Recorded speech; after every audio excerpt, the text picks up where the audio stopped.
Up now. Got to get comfy. Hold up. I got too much stuff by my feet. Hold up. Yeah, how do? I thank the universal truth and the absolute laws of nature for guiding me, protecting me, and giving me the strength to endure the imperfect. I shall attack with vigor, making progressive moves. A divine mind knows, a divine mind shows. All things work in divine order. All things work in divine order. All things work in divine order. Peace and power to the people of the struggle. As you come on in, know that this is a safe space. Know that this is a space for learning and getting learned up. Know that this is a space for educating and being educated.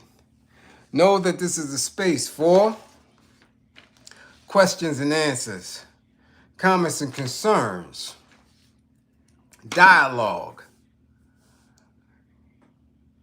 This is a space of knowledge, of wisdom and understanding. Wisdom. This is a space of love, hella right. This is a space for kings, queens. This is your space, a space of integrity and intelligence and characteristics of wise men. This is our space, a space where we are working on what? A united path towards where? True liberation. As my classroom assistants come on in, please keep all contact information in the chat for the duration and throughout the class. Please keep all funding information. Goddamn funding hashtags. Apps with cash, pals that pay, grams with money, unions that are Western. Ain't seen one of them in a minute. Red cups, damn it, blue cups, jingle bells, Santa Claus, squeegee men, damn it, send a kite, pink commissary slips, damn it. It's a war going on outside. Fund the war effort. If you or anybody you know is in need of anger management, please book an assessment. Don't wait until it's too late. Don't wait until you're showing up at that significant other's job. It's too late then. Don't wait until your kids are screaming all through the store, "Mommy, I hate you." Don't wait, it's too late. Don't wait until public relations says your services are no longer needed here. It's too late. Come on, get your anger in check. I'm here for you. If you or anybody you know is in need of a domestic violence intervention, please book an assessment. Okay? Stop sending each other outside looking like Popeye and Blue Brutus. You know? Yeah, cut that out. We don't need that. Stop sending each other outside with bandages and slings. Nah, get yourself together. Stop getting the in-laws tight and involved with y'all foolishness. Book an assessment. If you or anybody you know is in need of an intimate relationship, abuse consultation, and counseling, book an assessment. Learn the warning signs, the behaviors that should alarm you. How come that pot's still boiling? She ain't had no stick earlier today when she went outside. What's that? I'm serious. Book an assessment. Characters and characteristics that should heighten your awareness. Conversations, places, events, people that should have your alertness on 1,000. Remember, with this information, the life that you save could be your own. Could be your own. Okay? How y'all do? How you do? Listen, it's Fish Friday. It's Fish Friday. Have you had your fish? It's Fish Friday. Am I going to eat tuna? Am I gonna have to crack open a can of Bumblebee? God diggity dog it, what's going on? I need to know. I didn't even get to jot my notes down in a specific order. Okay? Didn't have to do it. Couldn't do it. Couldn't do it. But we gonna get this class running.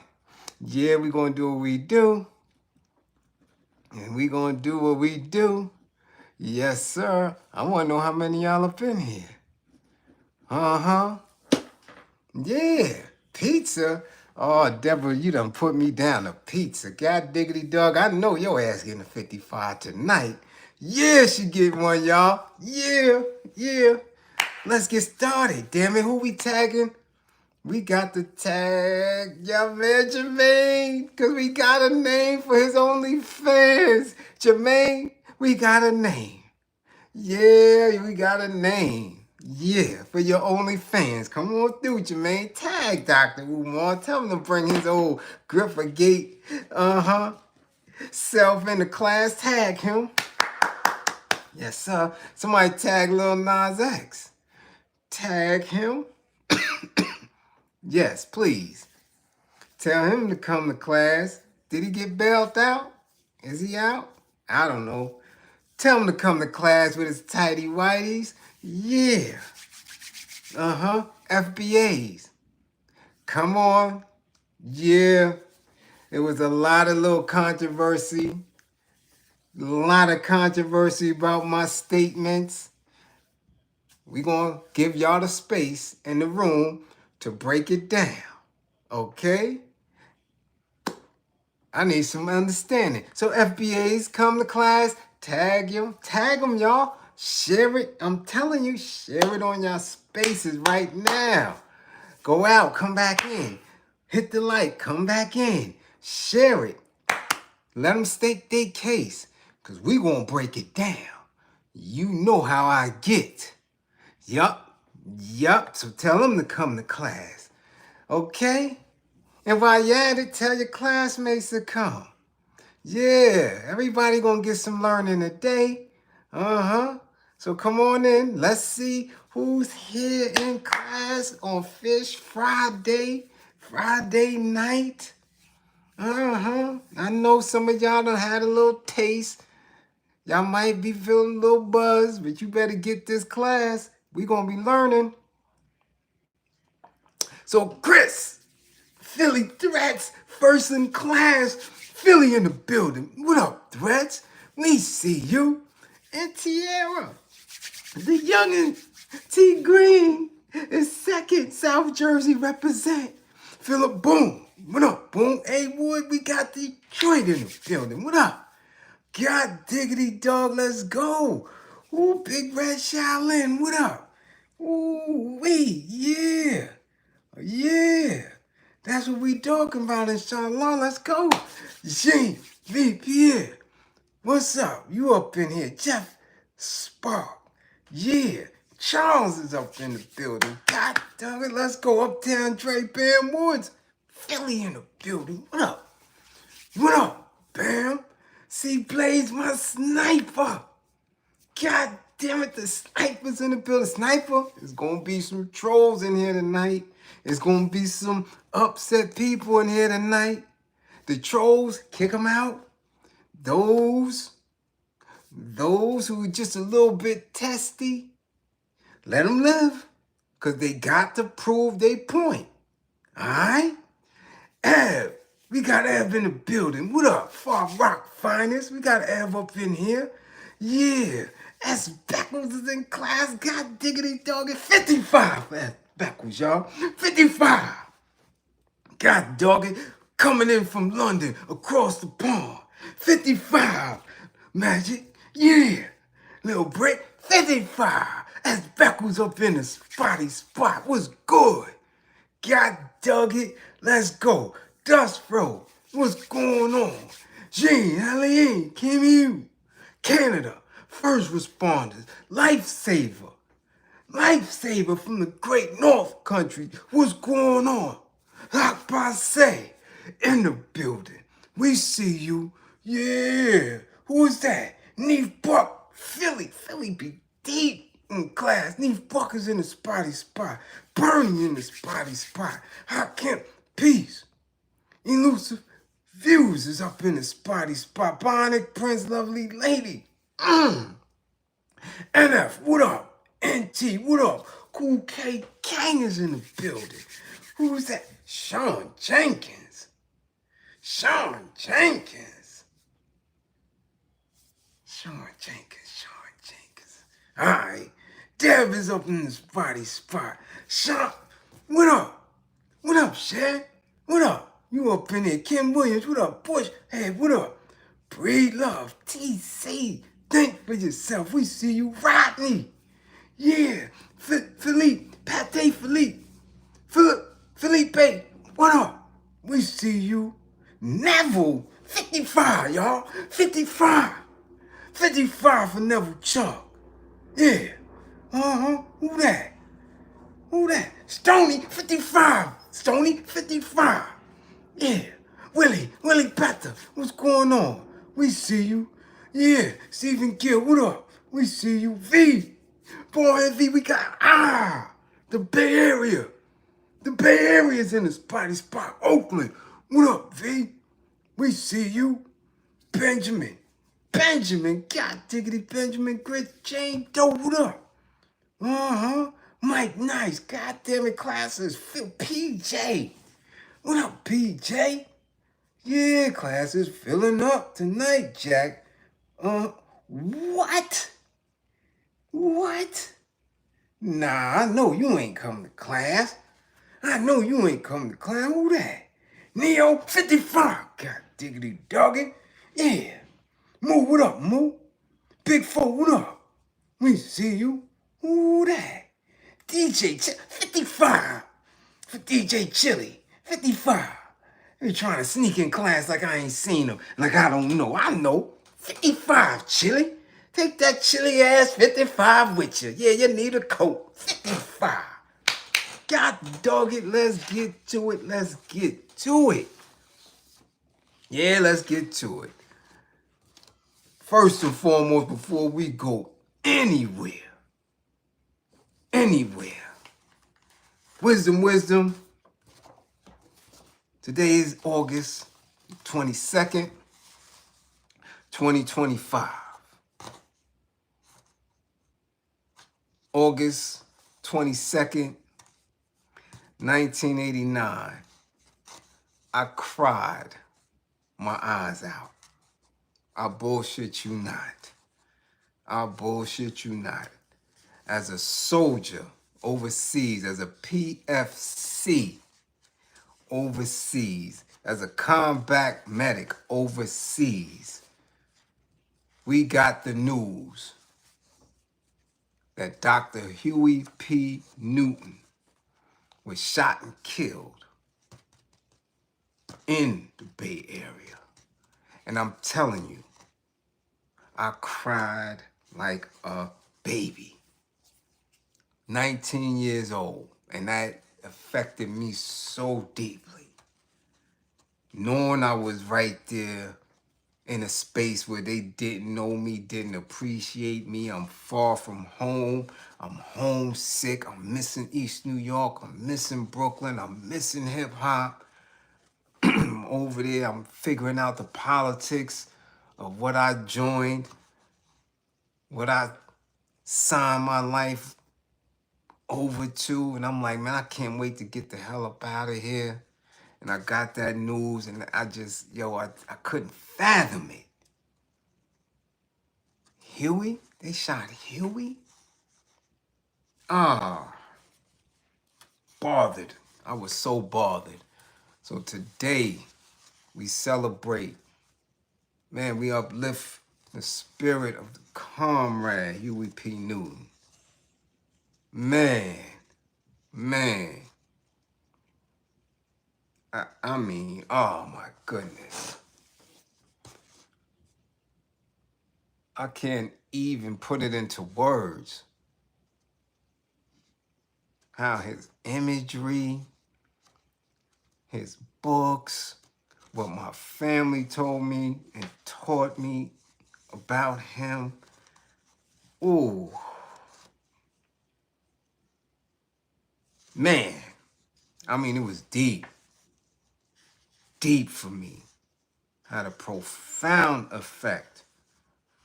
A profound effect on how I viewed myself, even in the service. I gobbled up everything that I could read about him, Bobby, Eldridge, man, Asada, Angela, Geronimo, Mutu, everything about all of Panthers and BLA, non-stop, since I was 18. Really, it was in my house, so I had no choice. But when you're young, when you're just becoming a teenager, 12, 13, and you're reading things because you're being told to, it's different when you pick something up on your own. And you have to read on your own, and you get an understanding. And say, wow, okay, I get it. Haven't stopped since then. I haven't stopped since then. Deep, from FBI files, anything. Freedom of information, anything I get, I touch. And with this social media and this internet, watching and searching, making an attempt to be the best representative of true militancy that I could ever be. You know, so we got to, man, we have to celebrate, acknowledge, man, Dr. Huey P. Newton, co-founder of the Black Panther Party for Self-Defense. Okay, shot on August 22nd, 1989. And most of the people who were around me didn't understand. Again, I'm in Uncle Sam's army. I'm in Germany. I'm in the barracks, right? I'm in the barracks with all the medics, right? We had our own spot since we was attached to the headquarters, and each of us was attached to a company within headquarters. So all the medics was in one space and sharing rooms. Most of them was from different parts of the country. You know, it was mixed, right? I always been in a space where I was given the opportunity to learn from others. So there was, I mean, in my immediate platoon, I believe we had 4 Mexican brothers, man, a bunch of Caucasian, bunch of Ofe soldiers with us. And us brothers was from different parts of the country. I was the only one from Brooklyn, right? Some of these brothers that I still have very, very close relationships with to this day, from PA, from Ohio, from Detroit. So I always been a sponge for learning, for listening, for educating, from taking others' experiences and allowing them to push that in my direction so I can get a clear idea, so I wouldn't have any prejudices based on where somebody's from, based on how somebody was raised. So they couldn't understand it. I mean, they had trouble understanding me anyway. We talking about 1988. An East New York kid all the way overseas. I told y'all the story. I'm coming through. I got 6 or 7 parts in my hair. I'm wow. I don't want to hear nothing but hip-hop. I can't get it. You understand? I'm wild because I'm coming literally off the street from dragging old face down the block by their ankles, throwing them down subway stairs, a whole flight. running crazy to being in Uncle Sam's army. They just didn't understand it. And at the time, practicing Muslim. They gonna, you know. But I made every attempt. And through people having a willingness to learn me and allowing me to learn them, I learned about different parts of the country and was able to visit. Once I got back to the States, you know, man, them brothers put me up on Easy, NWA and all that, and other brothers, well, I already knew about Face, which was something strange to me to this day.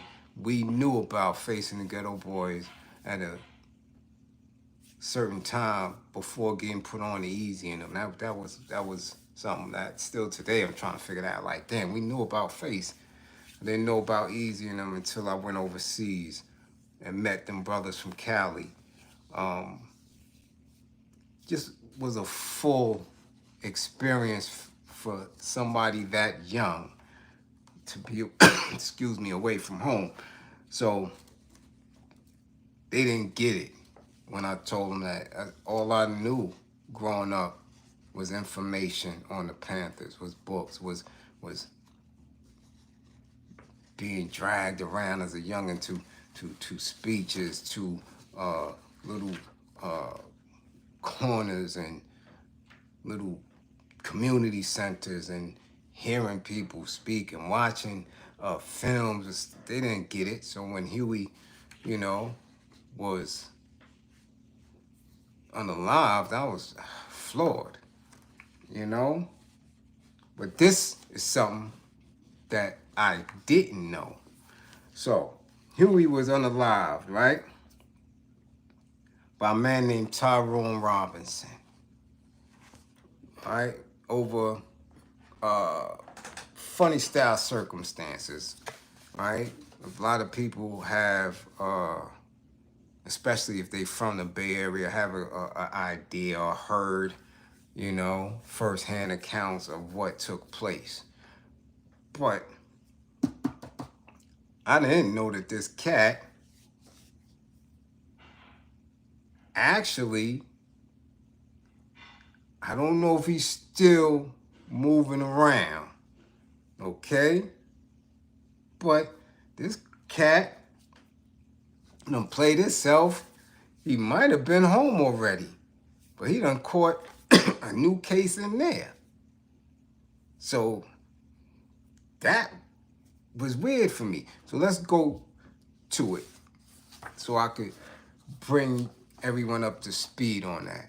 The man convicted of unaliving Black Panther Party leader Huey P. Newton could face the death penalty in an unrelated homicide. Tyrone Robinson, 43, was in the Kings County Superior Courtroom on Monday. Now, this is from 2016. Robinson's lawyer asked to reschedule the preliminary hearing. The judge granted the request and set the next court date for February 24. Okay? More than 4 years will have passed before Robinson stands trial for unaliving of a fellow inmate at Cochran State Prison. On October 11th, 2013, Robinson stabbed fellow inmate and expired him, according to court documents. Robinson is being charged with 1 count of unaliving and 2 separate counts stemming from being a prisoner and using a weapon in prison. Okay? Kings County District Attorney announced last week he may seek the death penalty for Robinson. An inmate serving a life sentence for Huey Newton's slaying makes Robinson eligible for the death penalty if convicted. Okay?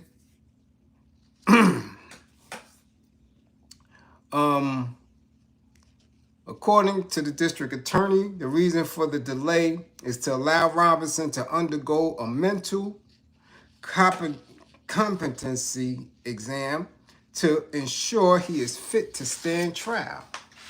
So this dude wigged out. Robinson was transferred to Cochran in 2009 after serving 18 years in Alameda County. The fellow inmate was also from Alameda County, but it is not known if the pair knew each other before becoming cellmates in Cochran's SHU, Secure Housing Unit. Robinson, an Oakland native, was 27 years old, and that's kind of fudging. I heard he was like 25 at the time, when he shot and unalived Huey P. Newton in 1989. Robinson was a member of the Black Gorilla family, a well-known gang that started in San Quentin State Prison. He sold drugs for the gang, according to court records. Now, if convicted, he could land where the gang started 50 years ago. Ironic, right? Ironic. They're calling the BGF a gang, right? Started in San Quentin by who? Comrade George L. Jackson. I'll let the Bay Area know where I'm going with that. I'll let them. We'll discuss that later on. Okay? Peace, Jonathan Kidd. What up? Peace, Garcia. What's going on? All right? The New York Times, which reported on the case in 1989, wrote the shooting occurred after a drug deal gone bad. Robinson was a low-level criminal who was trying to make a name for himself. The two men had known each other for years. Robinson claimed he clapped Huey in self-defense. However, investigators found no evidence that Huey had a weapon. After a 6-week trial, the jury found Robinson guilty of first degree. And we lost one of arguably our greatest militant intellectuals on the street. That's how we do.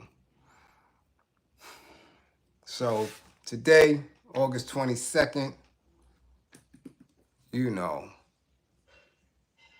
we could go on about Black August, and again, I would always love to make this platform, this space, all about Black August, all about militancy, all about everything that I've been educated on about it. But I understand I have a very diverse audience, and a lot are not ready for that to be consistent. But, you know, I am in thought that when I say certain things, that you will take it on your own to research, to read up on, and then, you know, I'm always available to go and give my understanding with individuals who are serious, you know, about being more engaged in our political struggle. Trust me, I could sit here for hours going back and forth about everything that I have been gifted about militancy and our struggle. But we, you know, again, in the diversity of what I'm doing and in the audience, Again, I touch here and here lightly, and hopefully growing everybody with me as I do it. So we're going to salute Huey. We're going to salute Dr. Huey P. Newton, right? On this day. So we getting rid of that. Get that out of the way. Salute to Huey. Salute to the survivor and Black Panther Party comrades. Okay, yeah, we salute all of them. No nonsense. Okay? No nonsense. We salute them. All right? Now, I know I gave some homework. I said we would have to, or I was asking, and I even said I would gift $25 to somebody who gave a perfect name for Dr. Umar Johnson's OnlyFans page. And I had a lot of submissions. Yeah, I had a lot of submissions. A lot. Some were funny. Some were dry. However, nobody came through what I was looking for. Yeah. Yeah. Nobody was looking in my soul. Nobody really dug deep into what I think about Dr. Jermaine Umar Johnson. So, while I was laid back thinking about this next class, I said to myself, what is some of the most outlandish, freakish thing that I ever saw visually on broadcast TV, and how can I make it connect to old Jermaine? Oh, Happy Grippers. Oh, Mr. $500 for lunch in Delaware. I said, damn. Well, we seen him with this Drewski dude on what? What was it? Found Love or Almost Found Love or Drewski something. Whatever the hell this comedian dude is. I said, damn. This sure was a little freaky and musty on that show. And Dr. Umar was there. And that was broadcast TV. So I'm trying to think, what was the wildest shit I seen? Because I was gone for a long time, but we had TV. We definitely was watching some stuff. And all of a sudden it hit me. God damn it, Bliz. You got the name. You had the name all along. So when you were asking people, they really thought that you was bullshitting. I'm not playing.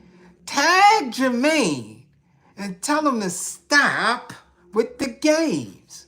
Tag Jermaine, tell him to stop with the games and to get him an OnlyFans. And this is what he need to call his OnlyFans, because this is cross-generational.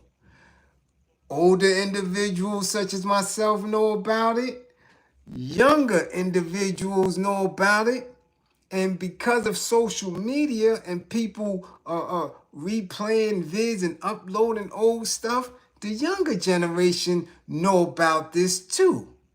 So Dr. Umar Johnson, your OnlyFans page is going to be called Dr. Umar Uncut.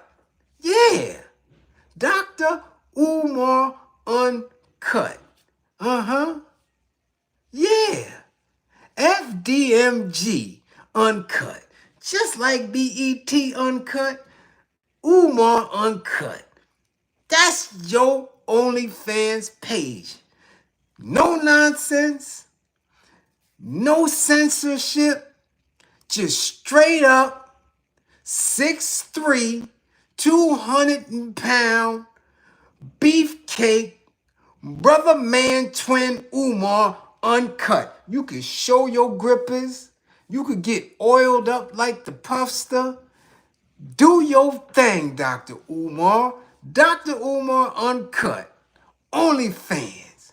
And this way you can charge them fine women that you after $8.99 a subscription fee. God dog it, you ain't asking for $500 no more.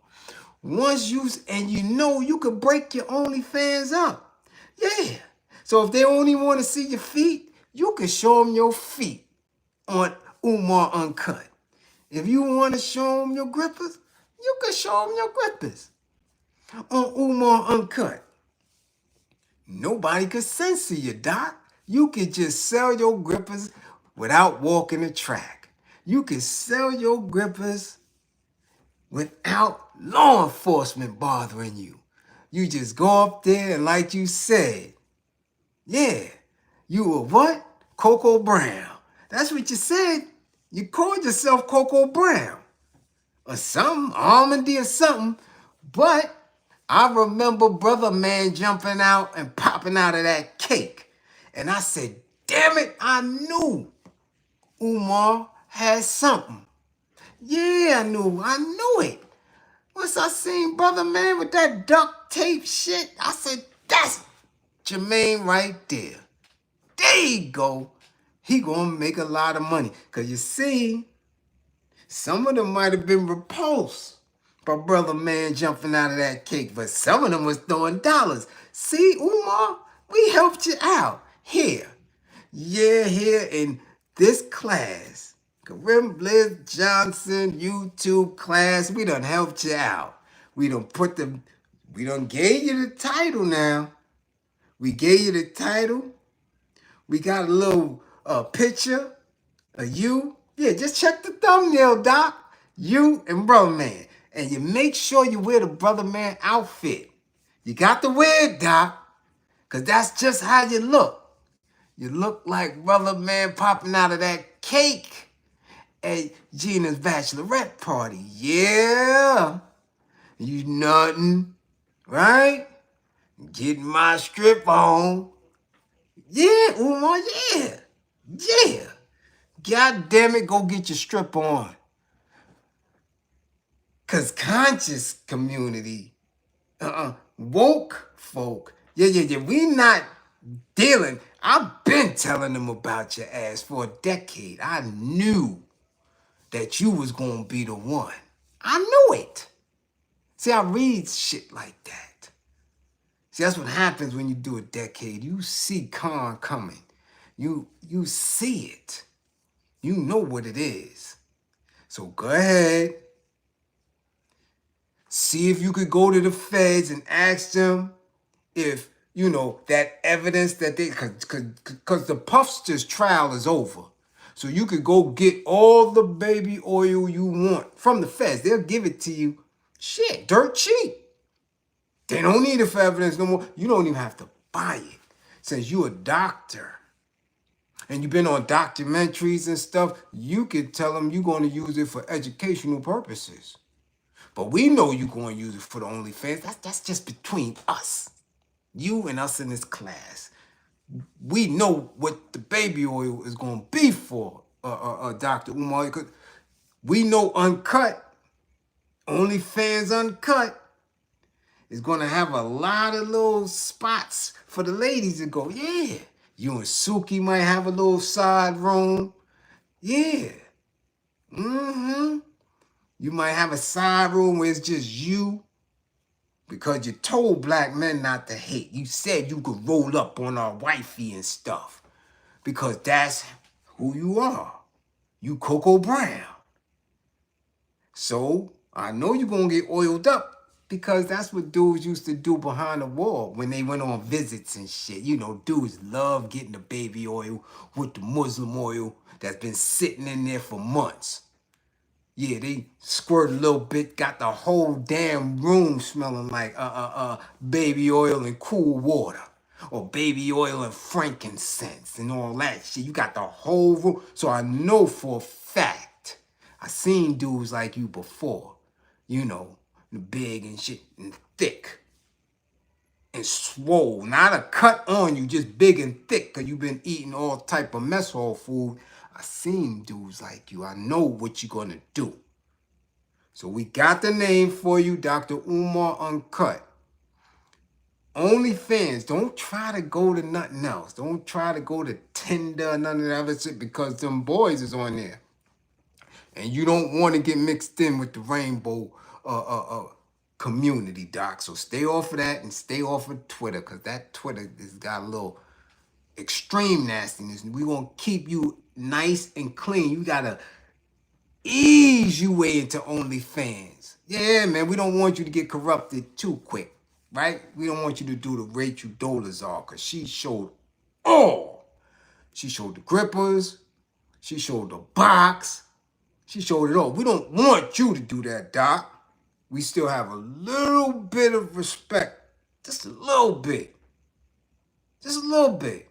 So you can show your feet to the women folk. You know, you could, do the brother man.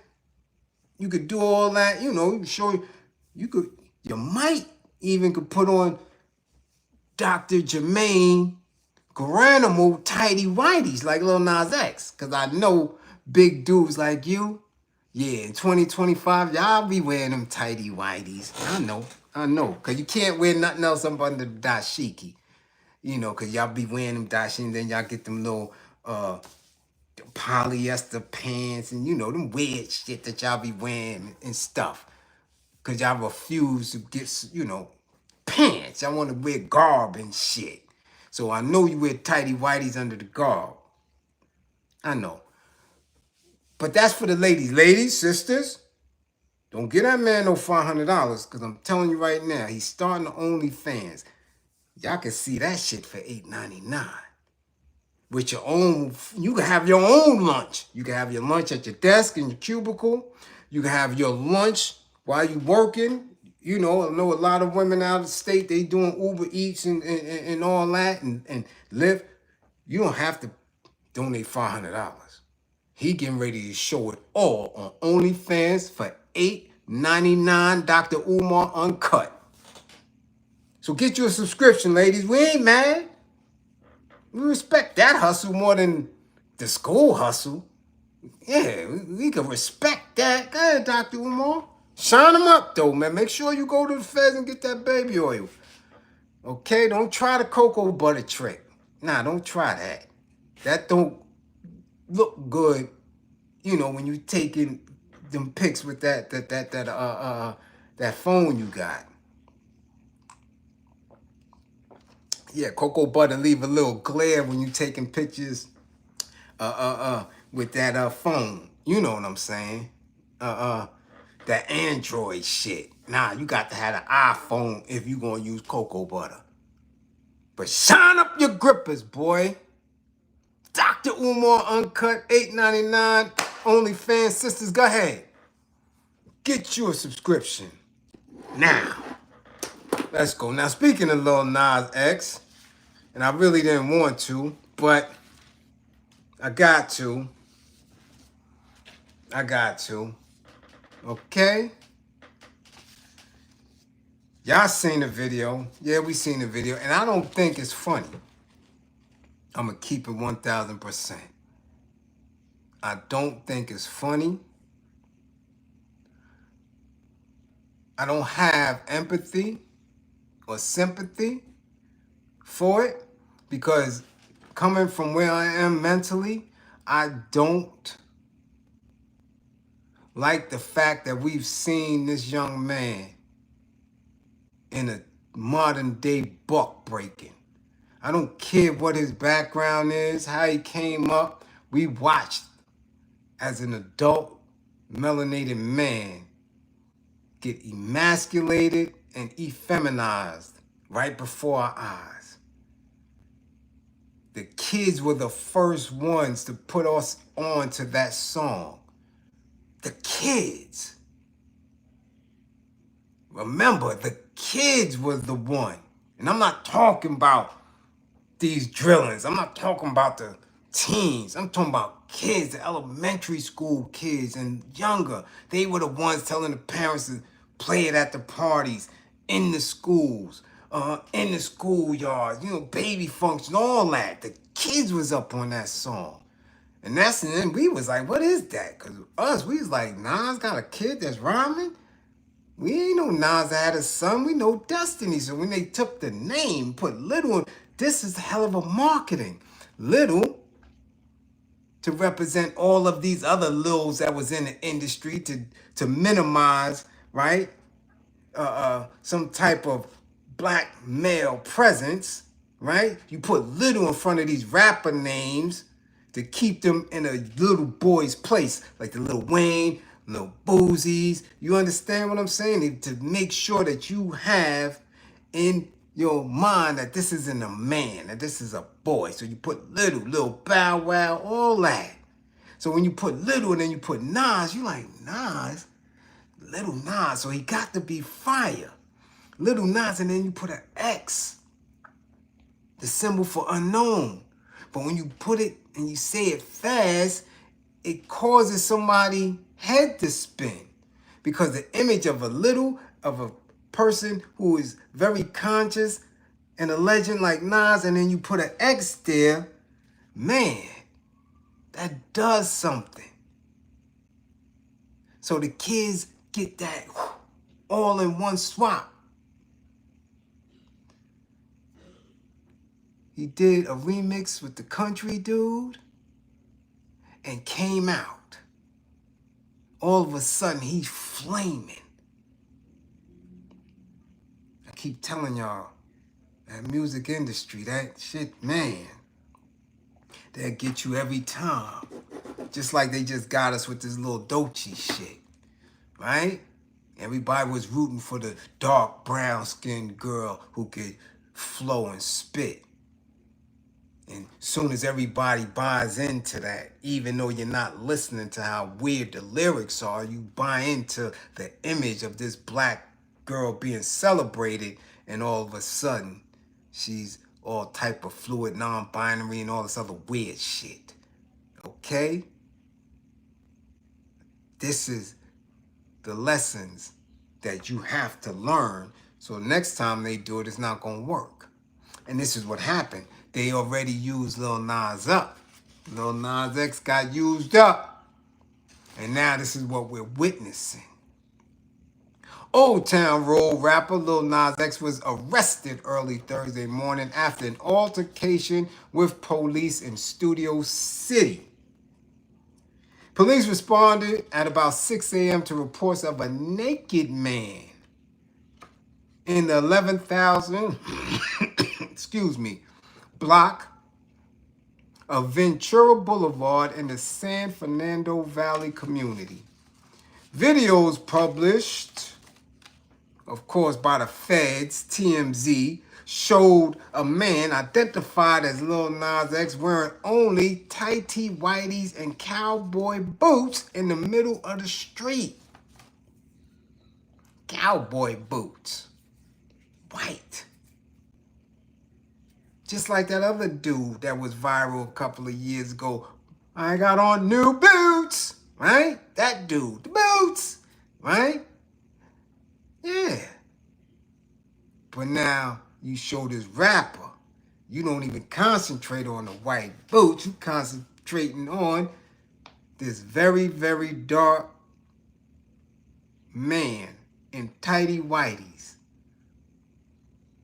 And I'm sure all of Hollywood, all of Los Angeles, all of the entertainment industry took notice.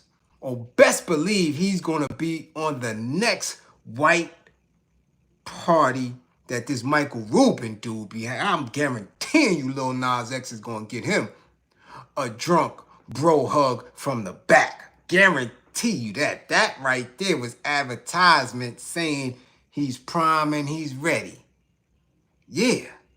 So now anything and everything is getting ready to happen to this man. Trust and believe that.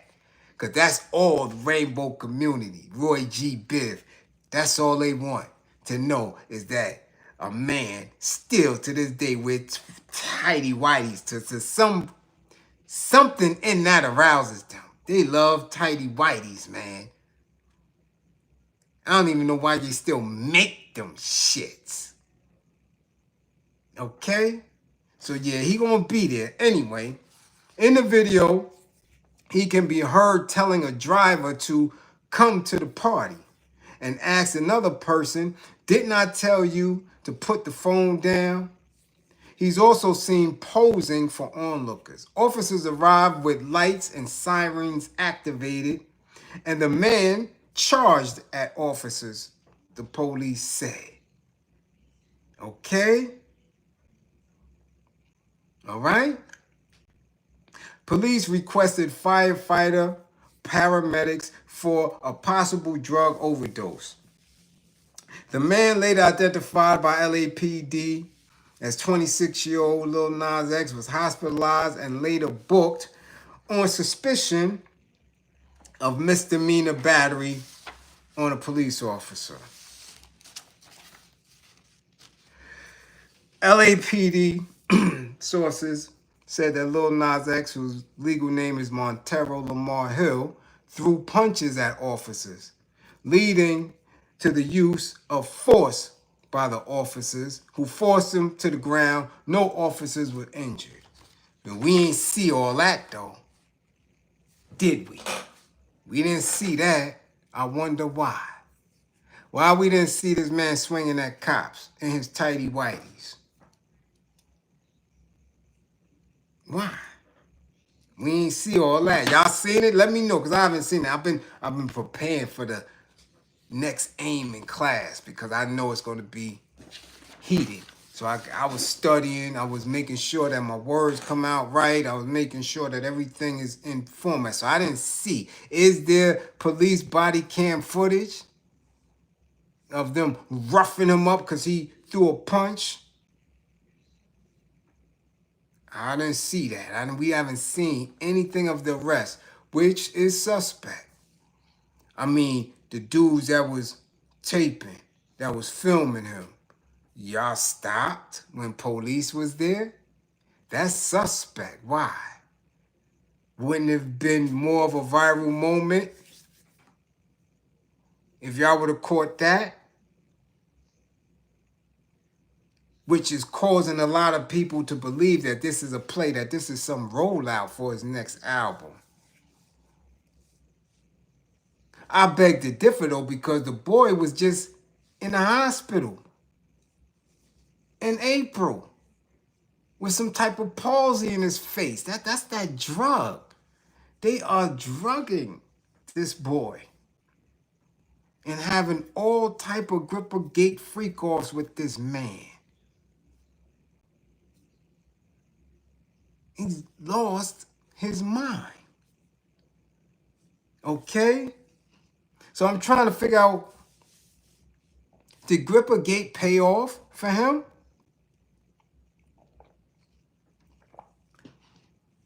Was it worth it? Damn it, it's Fish Friday. Was it worth it? Let it be known, classroom assistants, this is Fish Friday. They sitting there quiet as hell. Listen to what I'm saying. Was Grippergate worth it for this man? Because not only did I see the article, not only did I see the video, not only have I been watching other people's platforms as they chuckle and giggle at this, which I don't believe is funny.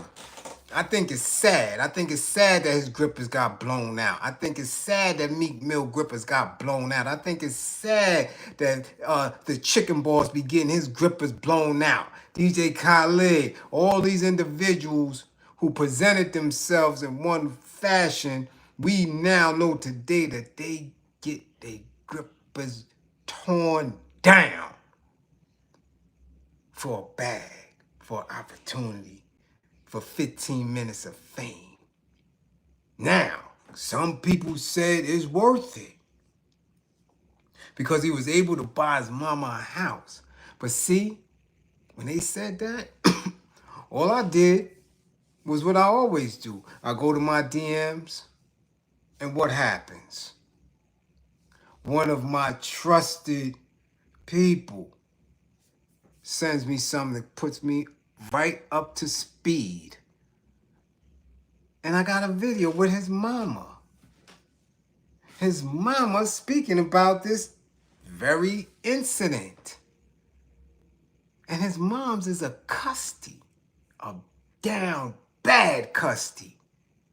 And I'm looking like, damn, all the notoriety, all of the award shows, all of the Met Galas, all this stuff that this man put himself through. Do you know how many times he must have had an old fae banging him out to get what? To get some type of what y'all call riches?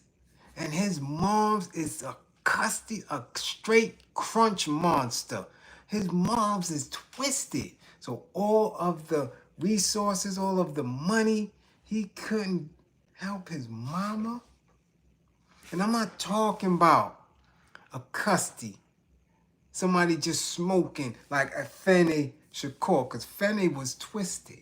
We all heard Pop say it, even as a crack fiend mama. We know what our greatest revolutionaries had succumbed to after all of the agents, after all of the undermining, after all of the infiltration and the fake charges and cases by the feds. Many of them fell victim to that pipe, to smoking that cocaine, that crack. We know that, but it didn't take away from this. They still was sharp. Some of them got up out of it, shook it off. She not doing that. Lil Nas X moms is gone. Gone. Eyes crossed, skin burnt out. She done. And this is recent. This is today. She did a whole interview. Talking about, yeah, well, you know, I seen him. He know I don't like that. He know he should have came out to me and not his daddy. She's gone. So what is the chase of the bag for if you can't help your immediate people? See, a lot of people get mad and upset because the rappers, the athletes, they don't take care of the community. They don't give back to the hoods. They don't, but their immediate people are straight most of the time. The ones who don't take care of their immediate people are so into this gripper gate that they gone. They don't even take care of their immediate. But the majority of them do. You mean to tell me this man is allowing these old fays to play in his behind, and I'm sure he done played in this, and he couldn't even get his moms in the rehab? Into the Betty Forker and tell us something that's like, Mom, we gonna get you right. So what was it all worth? Because look at him. Look at him. And then look at his mama. And I don't care how many #1 songs you got. If you ended up walking the streets in tight whitey, God damn it, Fruit of the Loom briefs and some cowboy boots, I don't need no #1 record or no magazine. If my mama is crunched out like that, nah,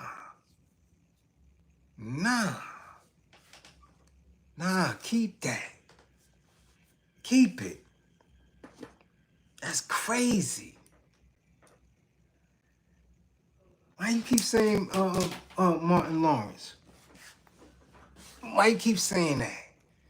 Why you keep writing that, Bree? What's the matter with Martin? I missed something here? I thought Martin was sick. I think he's sick. He's ill, and they not saying it. What do you mean, like Martin Lawrence? You think he crunching? But we'll get back to that. DM me if you believe that, so we can have a discussion. But I'm talking about, we know this boy right here.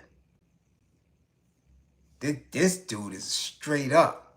Ain't no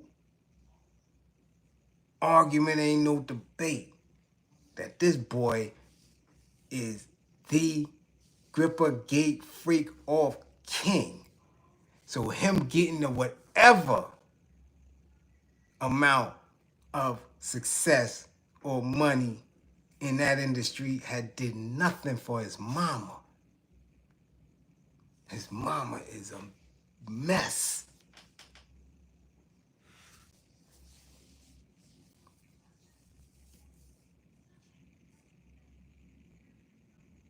Okay? Oh, you're talking about when Martin was running around? Nah, I'm telling y'all. I don't know when Martin was running around. Now I remember him running in that desert with a sweatsuit. I remember that. Him passing out. All that he running naked, I got to research that. I didn't know when Martin ran through that same boulevard with his grippers out. Damn, Marty Marr. That's crazy. That's crazy. That's crazy. Well, it ain't worth it. If you can't help your immediate family, if you can't, because that's what they say, I got into business, I had a talent, I want to just take care of my mama. I want to get my mom's house, get my family out the hood. And most of them get there, and they family still be in the P's, still be in the hood. They don't get their family nothing. Okay? Nothing.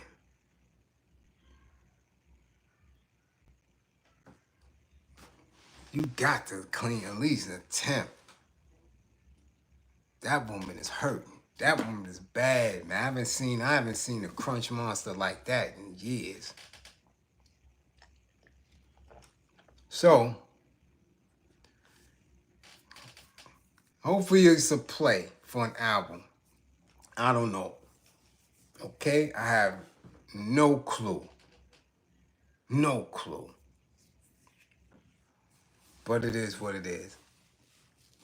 And it's insane that so many people think it's funny. I don't think so. I think that man is hurt severely. Severely hurt. Okay? So now I don't have to use this pen no more. I don't have to write anything down because this is it for Fish Friday. This is the last aim, the aim that so many of you are here for. I know you're here for it because you DM me about it. I know that you're here for it. Okay, I've been called a whole bunch of names. I've had people very upset. They tight because they don't get it. They don't get my stance on it. So we're going to break it down. But while we are sitting here, and I'm going to, again, because a lot of things I save people from for sake of, okay, keeping some type of acquaintance. But it's a lot of things that many do that I just don't fuck with at all. I just don't. I don't mess with drug dealers. I don't. I don't mess with women who smoke cigarettes and walk, I don't. There's a lot. Don't mess with dudes who like messing with young girls. You dig what I'm saying? And I don't like religious zealots. I don't. Who just blindly up into something that they have no knowledge of. But again, I spare people because I know that only time will allow people to find themselves, to catch up, or maybe just to fall all the way off.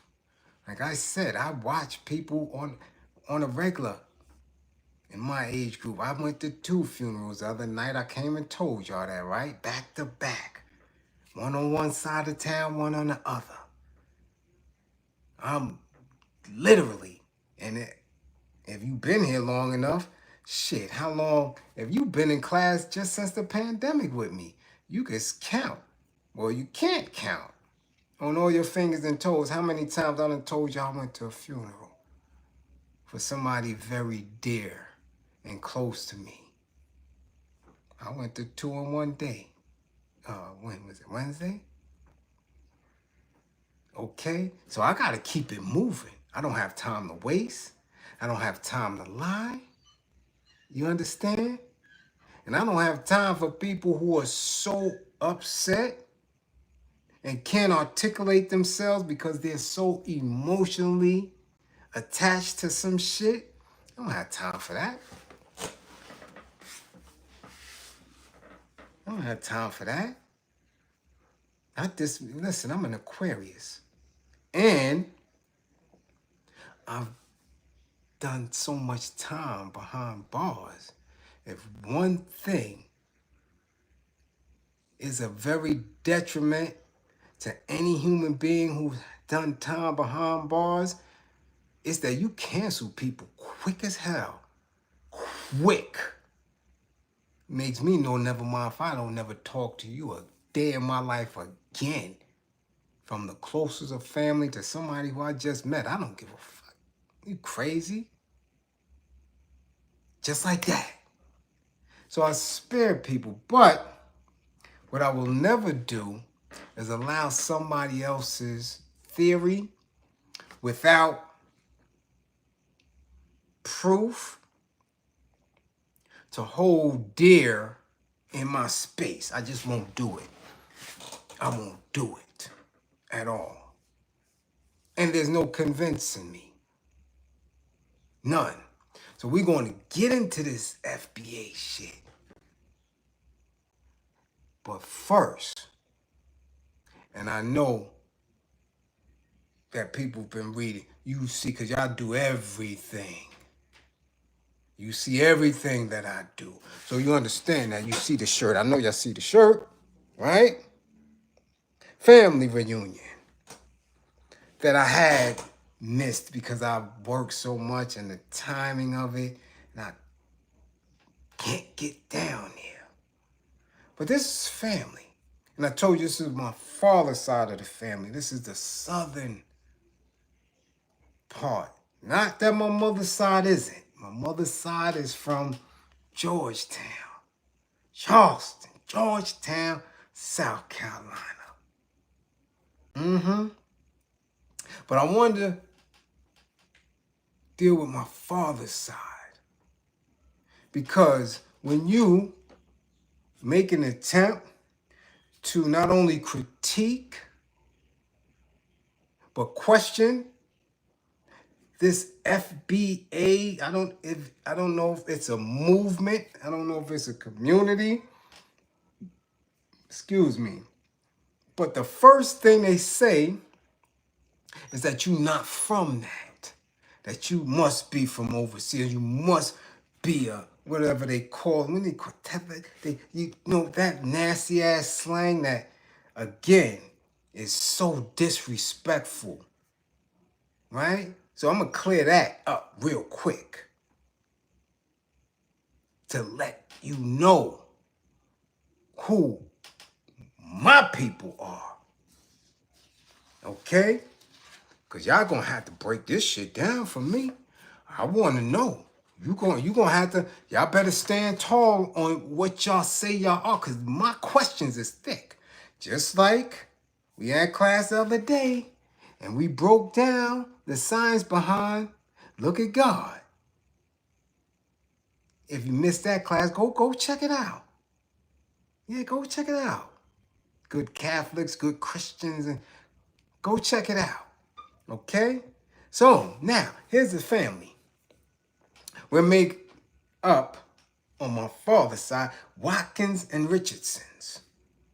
Now, my grandmother, who blew intelligence in my ear, who had me with books as an infant. The same books she was reading, she would put in my lap and make me just, so that when I got older, I have appreciation for learning and books. And she always, the most intelligent woman I ever met. My father's mother. Maiden name is Watkins. Okay? Anna Lee Watkins. So that side, her father is my great-grandfather, the Reverend Henry James Watkins, established a church still sitting in Harlem to this day on 144th and Lenox. Still there, still in the middle of the block. Name engraved in the building. Okay? And we have my cousin Will Watkins, who I keep telling y'all, very sharp. And the majority of the men, are 33 and a third. So, we gonna cut all that garbage out about where I'm from. And that's why I believe what I believe. Nope, we're gonna cut that out. And to double down on it, a good portion of my people were owned. Yup. Because we have Richardsons,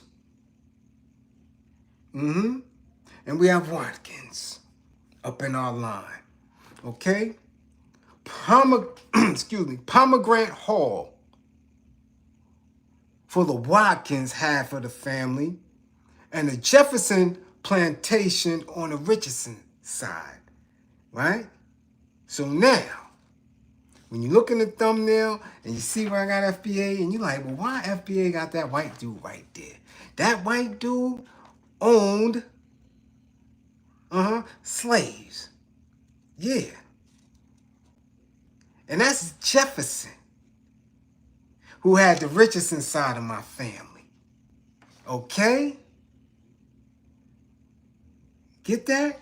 Now, Nathan Sayer Jr., a Georgia state representative, had the Watkins as slaves. Okay? All right? So, we're going to stop any of that talk of enslaved, so you must believe as such. Because if not, you must be from somewhere else. Okay? Which is weird. But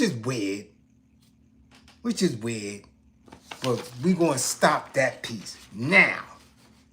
So you know that, nah, you can miss me with that little argument, because that's always what they try to do. See, they never get into the critique.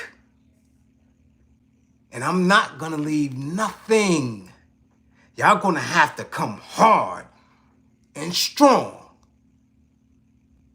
Because it's always questions that y'all start to stutter and don't have no answers to. So we're going to start. Because y'all said this is a lineage-based movement. That's what we're going to say. It's a movement. Or we're going to say it's a group. Or we're going to, what is it? If it's a lineage, let's start with the definition. Lineage. Okay? Salute, God body. Peace. I got it.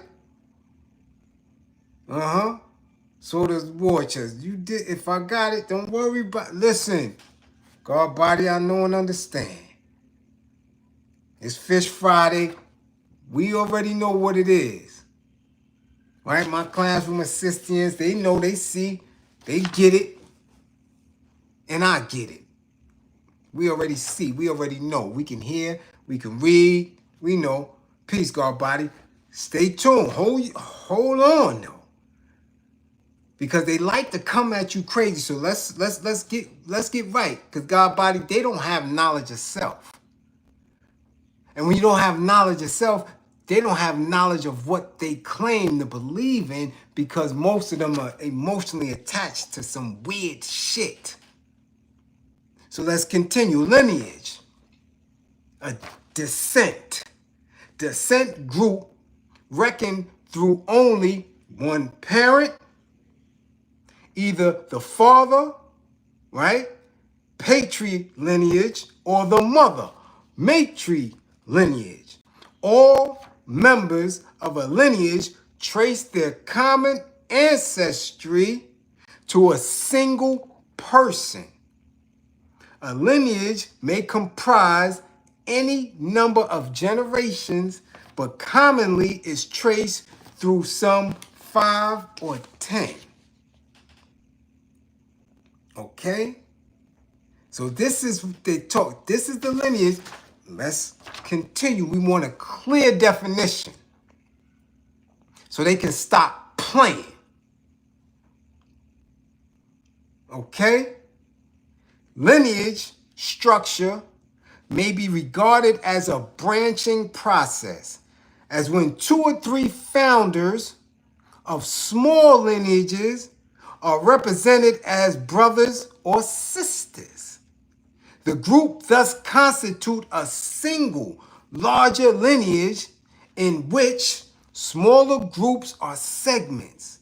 This structure may lend stability to a society.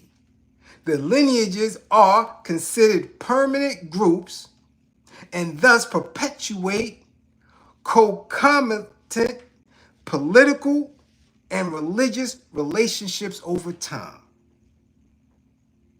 Okay? Now, if they're in a space where they tracing all of us because they get mad and believe that everybody falls up under this lineage, and if you don't, then you must not be from here, it's just dumb. It's far-reaching stupidity. Okay? Because everybody who was right here didn't suffer the same conditions. But this is something that white folk don't tell you. So if white folk don't tell you, you act like it doesn't exist. Just like when white folk didn't tell you that knowledge, wisdom, and understanding is a cipher. That knowledge, wisdom, and understanding is what we need to know ourselves. White folk never told you that at all. They never told you that G7 is God. God cipher divine. They never told you that. You understand? But since they never told you that there were people here who were never enslaved, do you know that the people that they pushed in front of you, that they called Indians and Native Americans, that some of them were never enslaved, some of them never touched a reservation, that some of them never felt the sting of a white man, and even to this day, they have never suffered under those conditions, that there were people as black as me right here, free, and owned white slaves. This is something they don't tell you. So these people who come up under this banner want us to believe that everybody who was here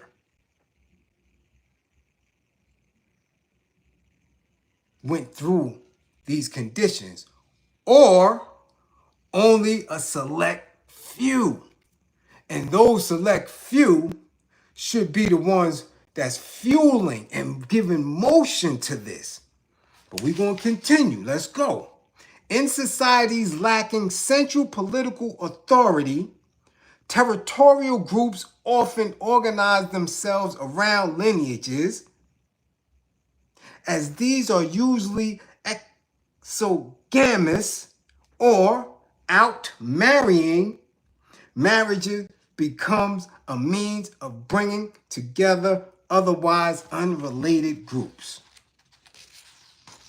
All right? Okay? Notionally, lineages are exclusive in their membership, which is why you get the language that you get, the disrespect, the calling people out over their hairlines, the calling people out over how they look, the calling people out about how they walk and things like that, the racism, the self-hate, because in all reality, they're making themselves to be exclusive, but only exclusive so they can attain something from white folk. No other reason. And we're the only group of people that do that.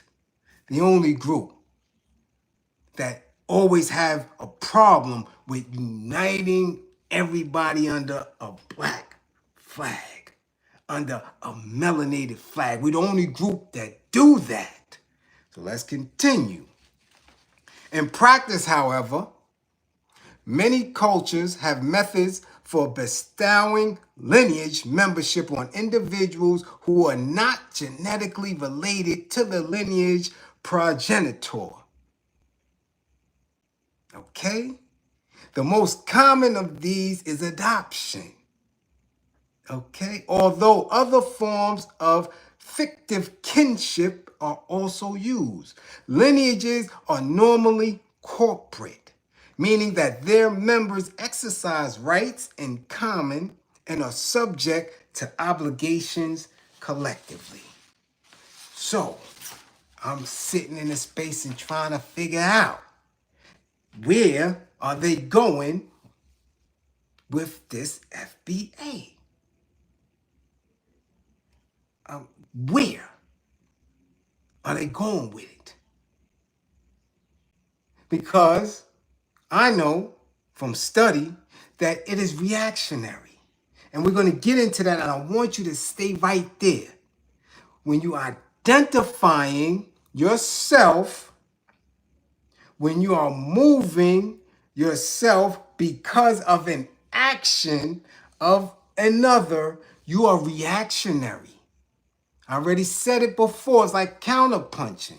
You're reactionary. So you are in a space where, because somebody here, somebody who put themselves in authority here, has given you a name and no purpose, your reaction to it is to identify yourself within the context of what they're saying you are, or outside of the context.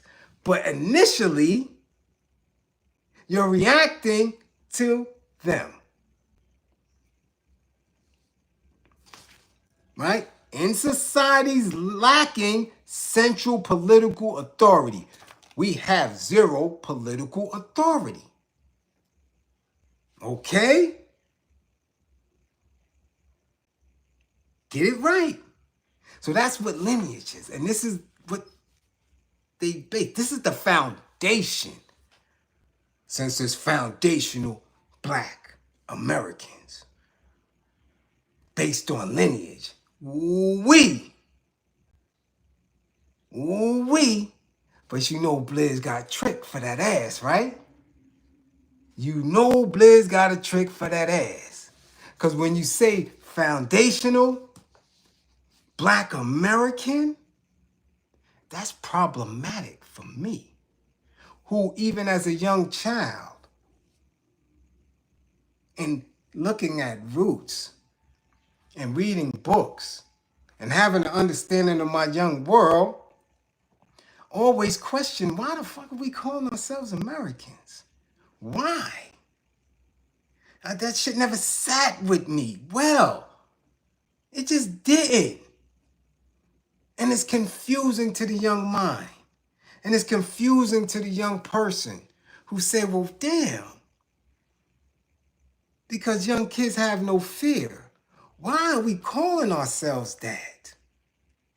Why are we celebrating? What is the 4th of July? What is this shit that we're doing? It was confusing.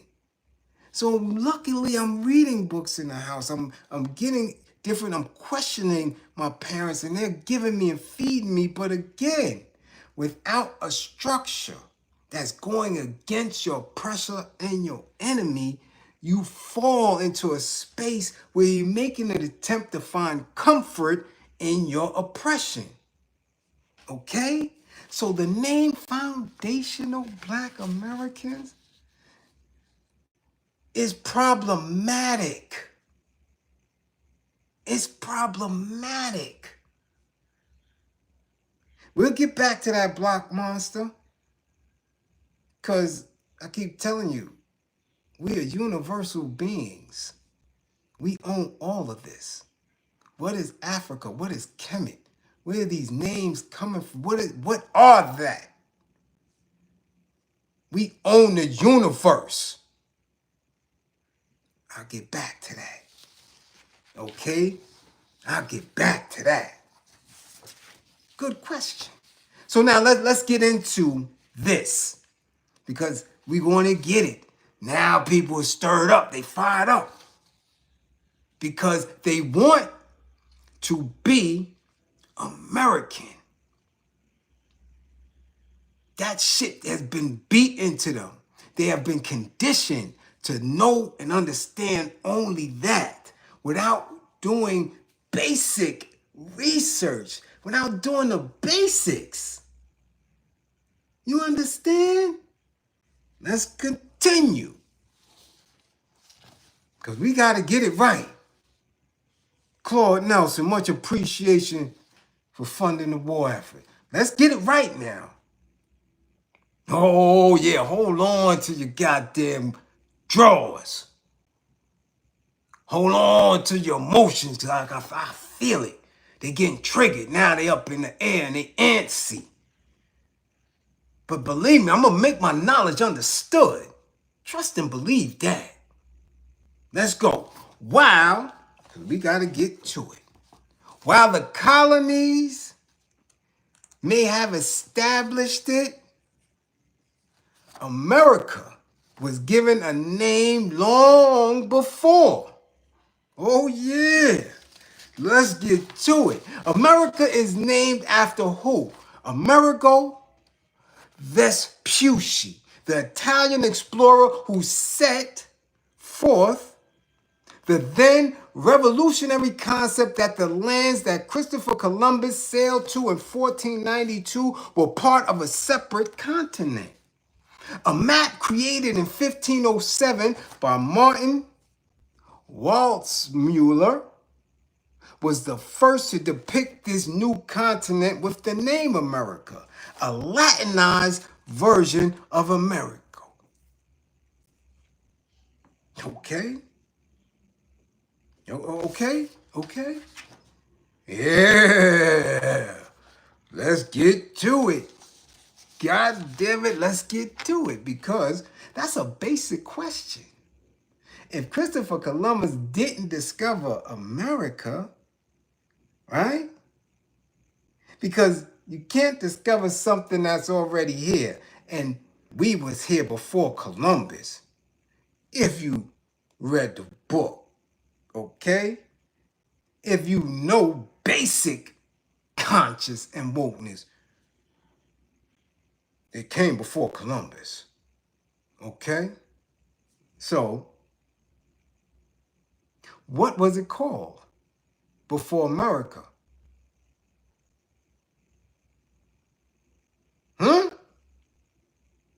So the very name should disturb you if you're really fighting for liberation.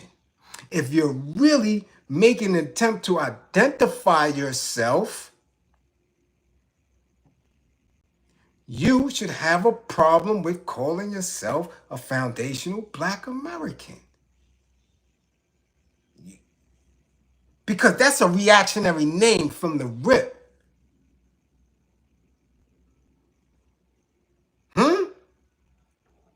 Let's continue.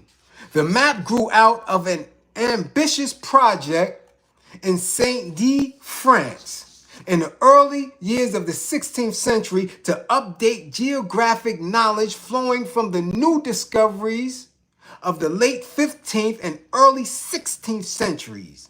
Waldseemüller Large World Map was the most exciting product of that research effort.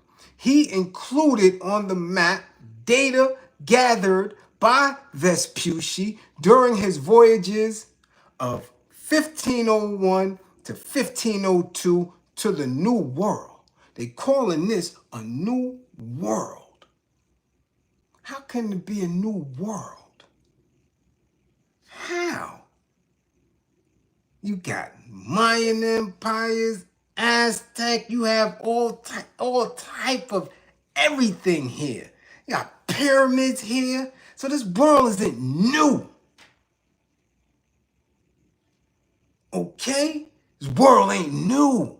But it's new to the savages who had no knowledge of self, who were probably Yaqub's grafted.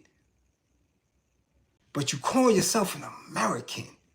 You sitting with that shit in your chest because you lack study and research, and you've been beaten into submission because you don't want to identify with anything else. You don't want to see that you're greater than an American. You don't want to see that you're greater than an Ofe. Let's continue. Because this is the new world to them. But we was been here. Been here. Pyramids here. Travel back and forth here like it was nothing. Okay? Let's continue. Waldseemüller named the new lands America on his 1507 map in the recognition of Vespucci's understanding that a new continent had been uncovered following Columbus's and subsequent voyages in the late 15th century.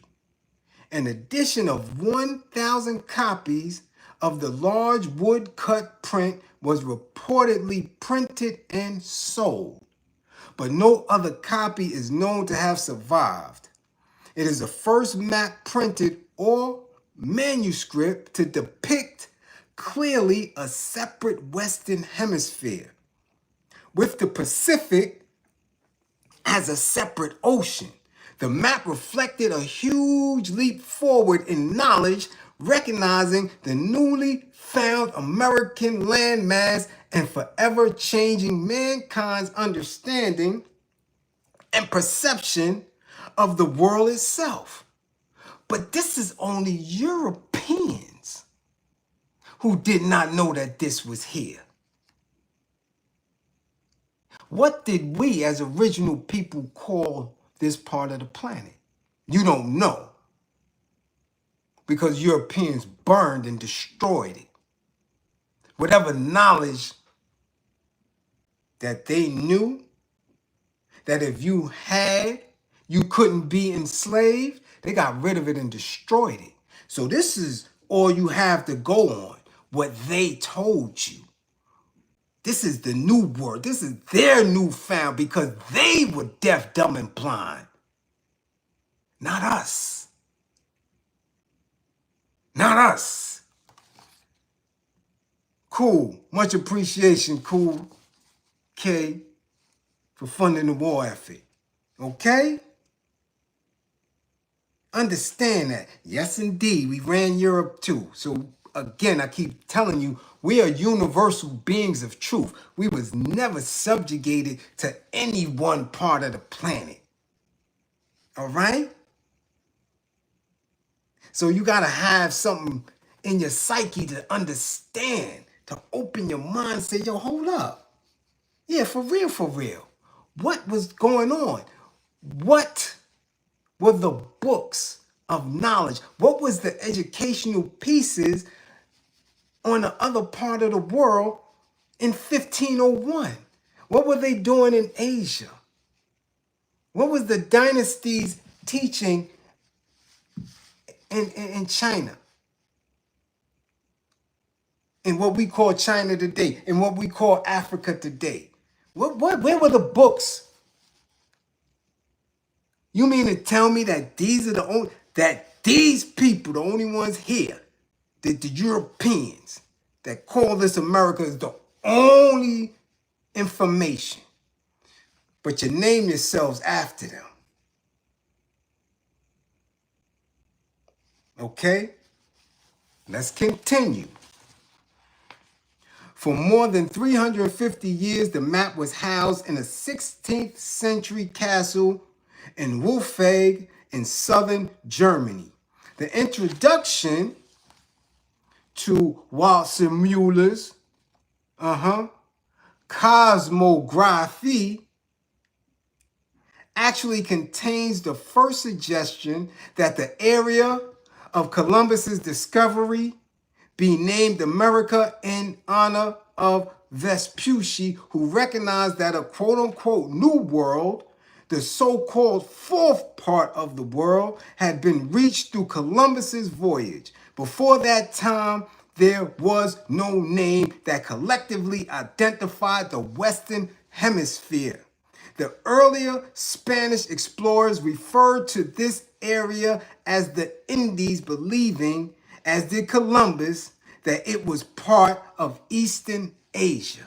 So you are naming your whole self over a bunch of dummies that didn't understand that this world existed, that civilizations was here, that the Mayans, that all this beautifulness that was here.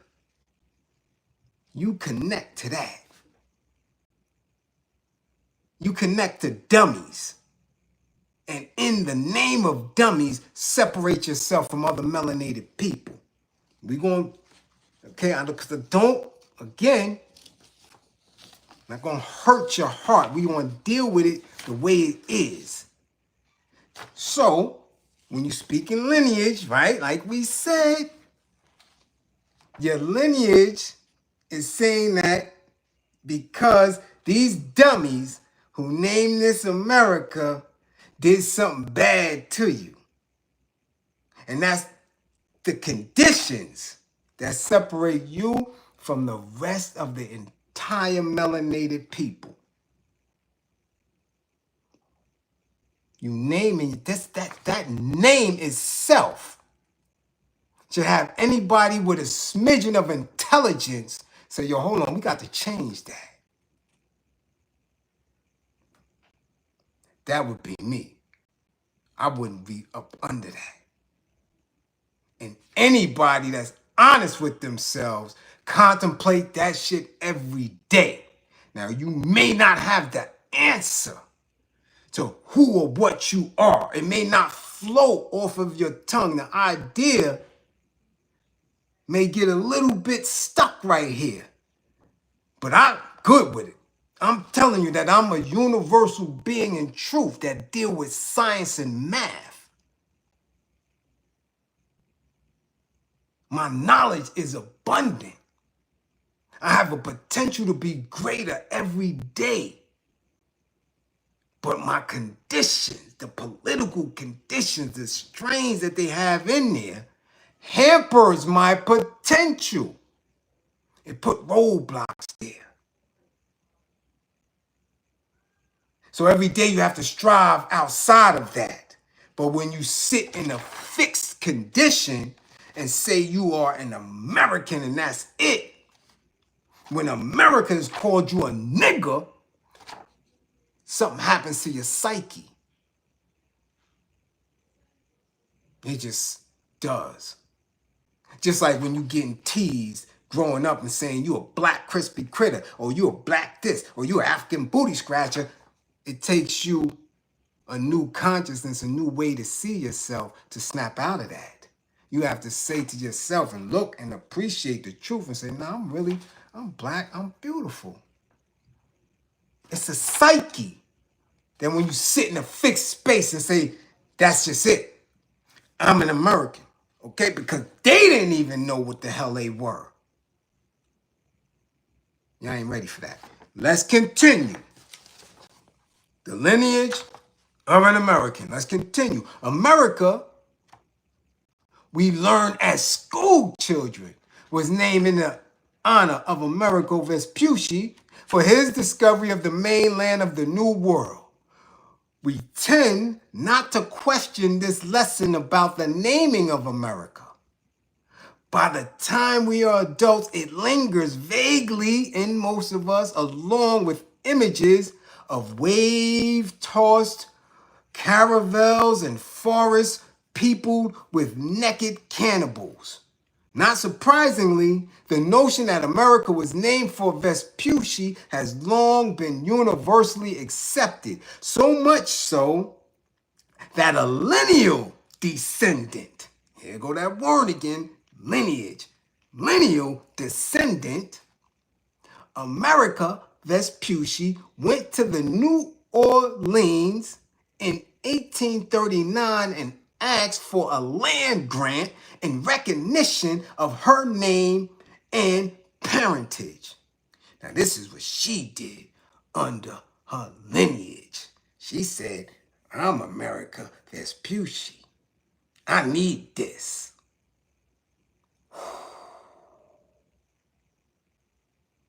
So in your movement, foundational Black Americans, this is what you identify with. This is who you attach in your so-called struggle to. People who came over and colonized the land. Okay? Since the late 19th century, however, conflicting ideas about the truth of the derivation have been set forth and have had profound cultural and political implications. To question the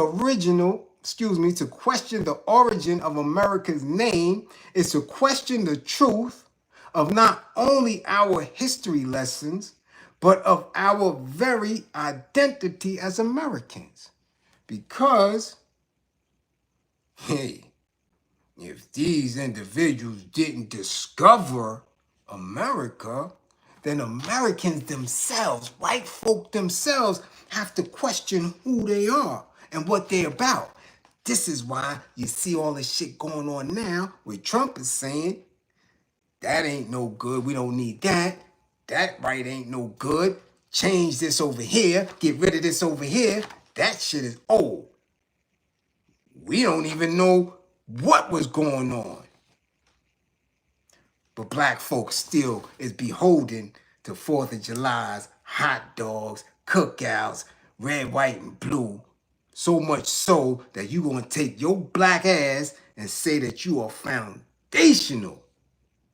When white folk are not foundational, that's a problem up here, man.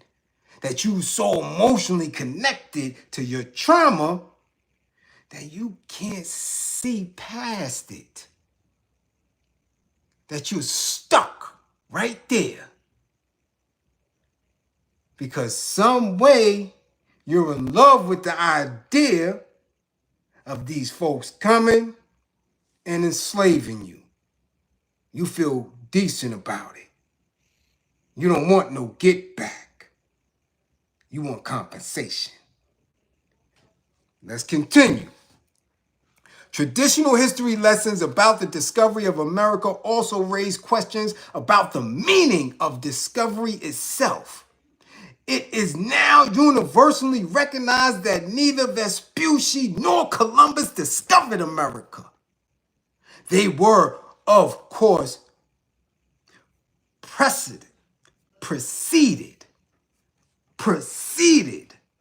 by the prehistoric Asian forebearers of Native Americans who migrated across some ice bridge in the Bering Straits or over the stepping stones of the Aleutian Islands.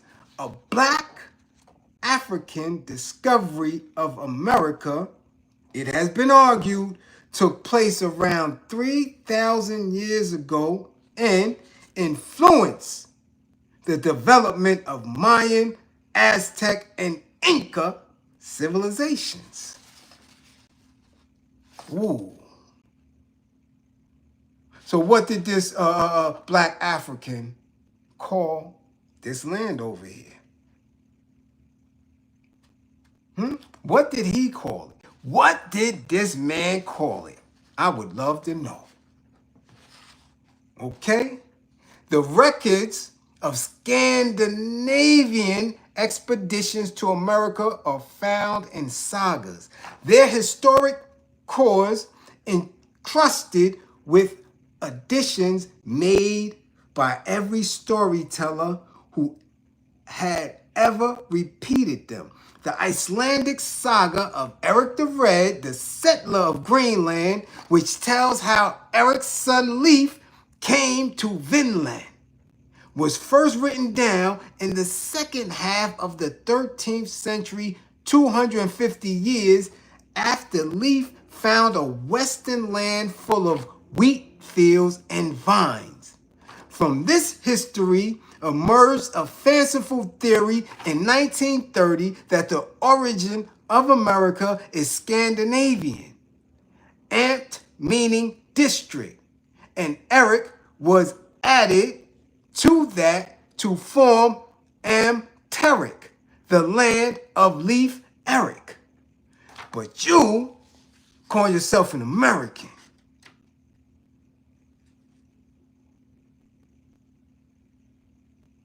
Based on false history. Based on questionable history.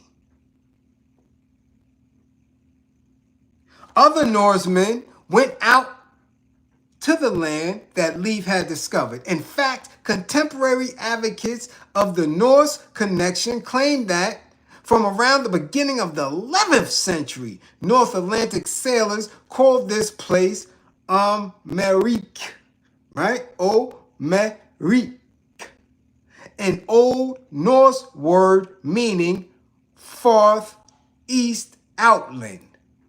This theory is currently being promoted by white supremacists of the so-called Christian party who are intent on preserving America's Nordic character and who argue that the Norse Amerik derives from the Gothic, which according to them means kingdom of heaven. Oh, let's keep it. But most non-Scandinavians were ignorant of these sailors' bold exploits until the 17th century, and what they actually found was not seriously discussed by European geographics until the late 17th, 18th century. So, as these Europeans making an attempt through their lineage to claim America and who discovered it and how long it's been there, because they're Europeans, where is the melanated study? Where are the melanated individuals' logs, travel logs, that we were here already? That we already named this something? Where is it? So since you don't have a history on that, since it may take you too long to discover that, to find that out, you just say, nah, fuck it. We're Americans. This is who we are.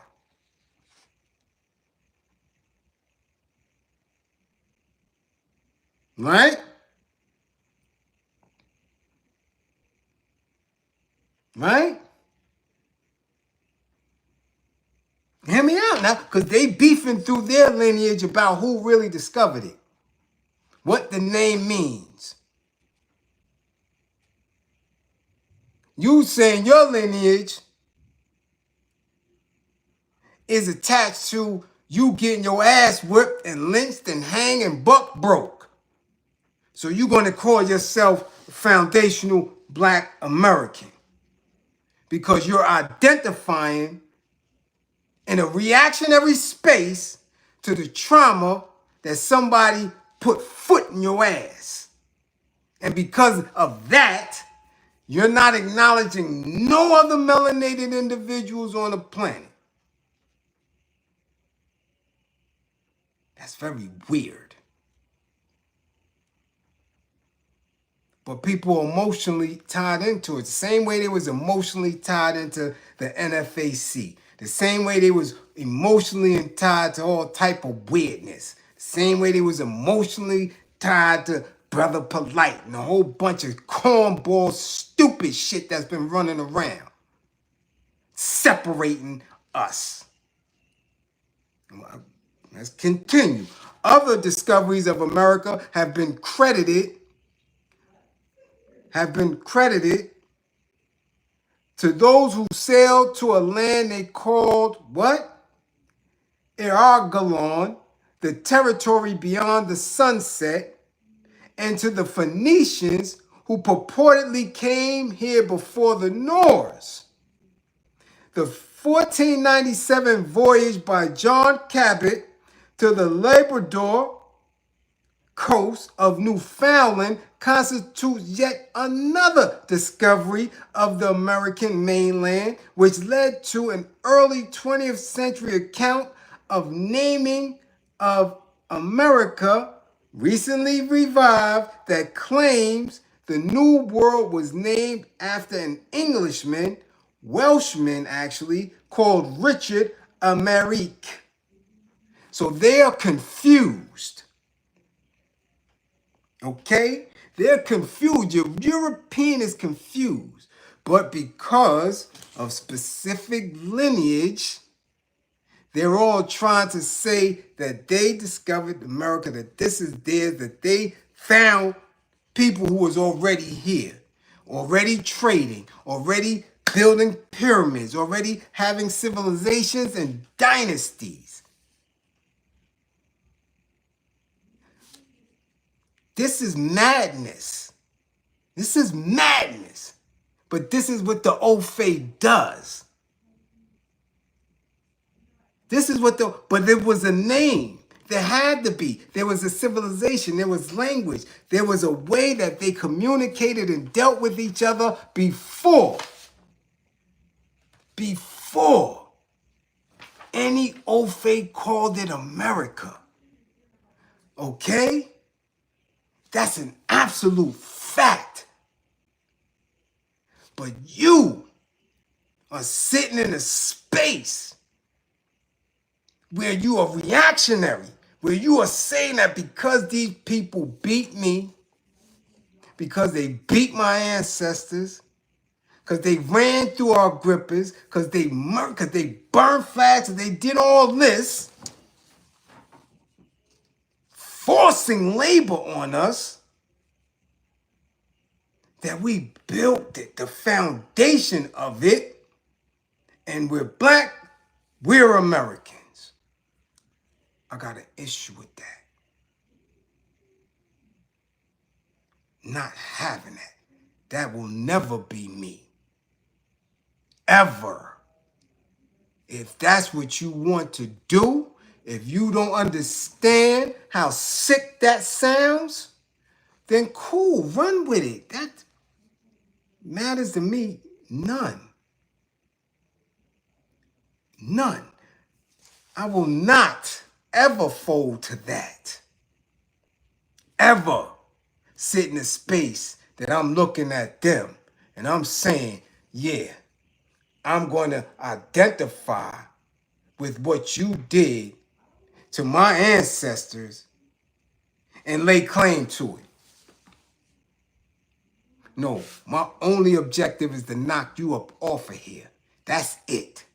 The same way you got it is the same way you gonna lose it. Okay? Now, people do that for one or two reasons. One is because they're ignorant. They just don't know. They don't choose to know. They listen to what somebody is saying because it's packaged in a way. They somebody that taps into their emotions. And they say, yo, hold up. Yeah, that sounds good. Yeah, that's who I am. And I'm saying, white folk don't even know who they are. Excuse me. They don't know. They don't know who discovered it first. They don't know nothing. All they know is destruction, pillage, destroy. That's it. That's all they know. And because you sat in the pocket of that knowledge and that witnessing, you're going to identify with that. You're going to take that on.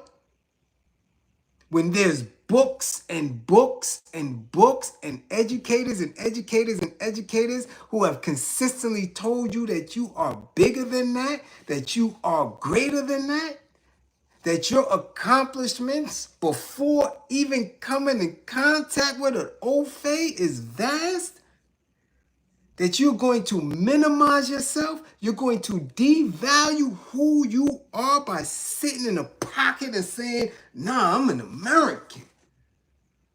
I grew up watching John Wayne and the Lone Ranger and Bonanza. The Little House on the Prairie. No, we American. I'm a Southerner.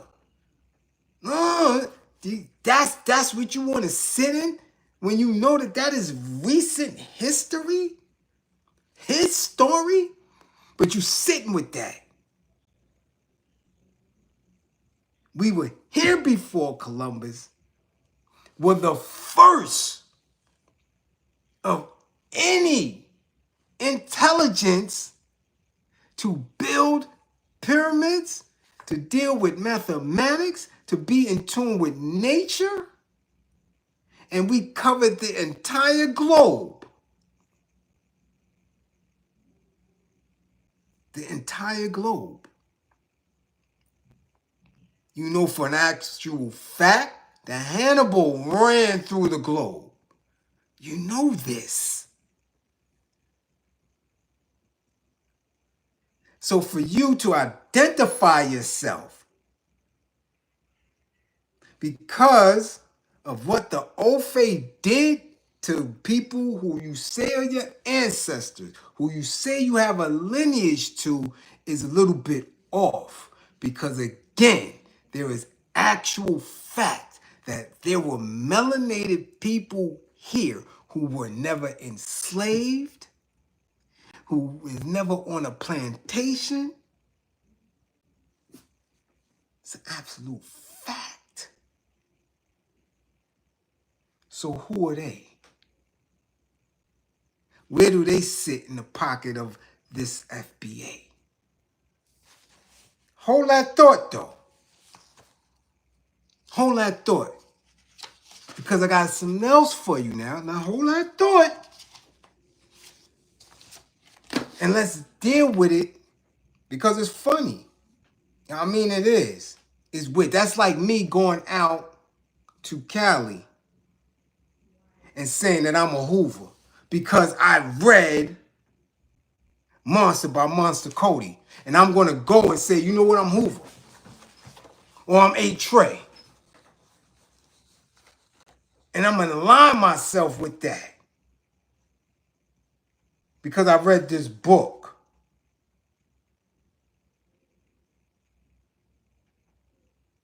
I'm saying, look. I read the book. I read Monster Cody. I agree with that. I'm emotionally connected to that. So I'm going out right now. I'm packing up. I'm going to Cali. I know he's A Trey. I'm just saying you could go out there and say, well, I don't care what you could go out and say you 60s. Don't matter. If you from anywhere else and you saying I align with that and I'm going out to do that, that is idiotic. Because you ain't from 60s, you ain't from A Trade, you ain't from Hoover, you ain't from none of that. Right? That's just as idiotic as you saying you're an American when they don't even know they're American. Let's continue. Stockholm Syndrome. Stockholm Syndrome is a proposed condition or theory that tries to explain why hostages sometimes develop a psychological bond with their captors.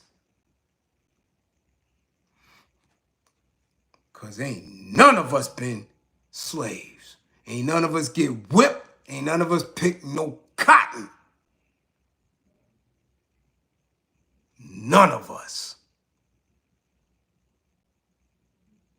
Stockholm Syndrome, again, is a proposed condition or theory that tries to explain why hostages develop a psychological bond with their captors. We are captors here.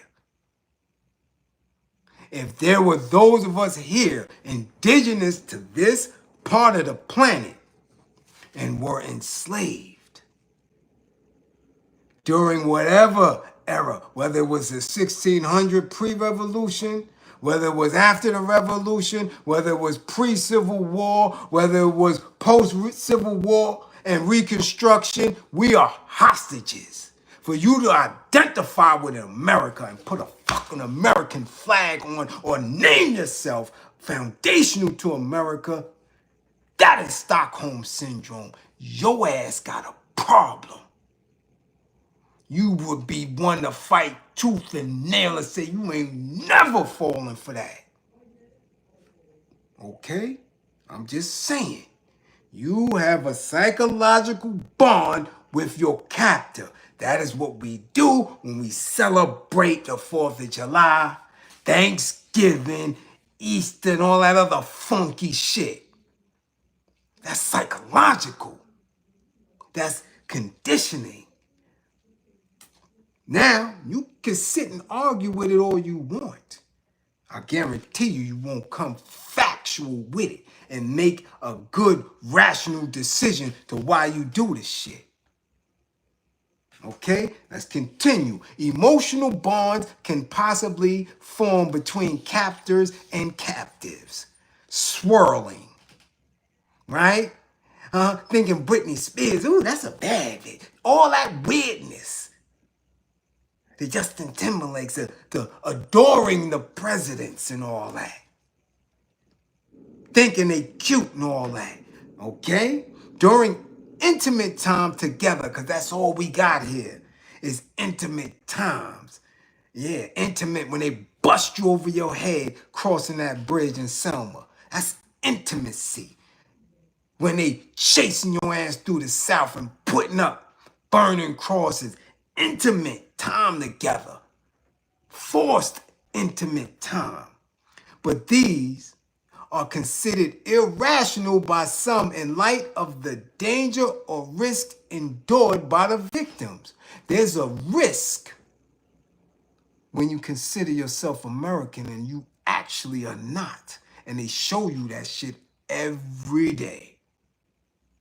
Whether it's a white supremacist, whether it's a political Democrat or Republican that's saying them policies that don't fit, whether it's a landlord, whether it's a bagelmeister, they tell you every day this don't apply to you. When you're in a court of law and you fighting for your life and they say, nah, that law don't apply to you, nigga. Stockholm Syndrome has never been included in the Diagnostic and Statistical Manual of Mental Disorders. Okay? Okay? Listen, we just went through Lineage. You could rewind it and go back. We gave a description of it. So we not going to move from that. We ain't going to move from that. Again, there have been melanated people here who have not been enslaved. Did you find out if your lineage is attached to somebody on some plantation? I did. I matter of factly know that my ancestors were slaves. On my father's side, at least. Names and all that, and the goddamn slave master and the owner of the plantation. I guarantee you a lot of them FBAs haven't. Okay? Let's continue. Okay, lineage structure may be regarded as a branching process, as when 2 or 3 founders of small lineages are represented as brothers or sisters. Let's continue. Emotional bonds can possibly be formed between captors and captives during intimate times together, but these are considered irrational by some in light of the danger or risk endured by the victims. Stockholm Syndrome has never been included in the Diagnostic and Statistical Manual of Mental Disorders. I wonder why. Okay, the standard tool for diagnosis of psychiatric illness and disorder in the United States, mainly due to the lack of a consistent body of academic research and doubts about the legitimacy of the condition. I know the condition is legitimate because I see it every day. All day. As a domestic violence counselor, I see it all the time. Okay, let's continue, because I already told you that melanated people here on this poor part of the planet deemed America has a domestic violence relationship with the Ofe. That's why you splinter off and start these little groups and movements, but never say you're going to get rid of the Ofe. You rather get rid of other melanated people like you as a response to the same way that the Ofe told you that y'all not the same. The same way they came through what they deemed the Caribbean or the West Indies and put different flags and say, you different, you different, you different. And on the continent, you different, you different, you different. So now, this is the condition that people here want to utilize as a base. Same thing. Same shit.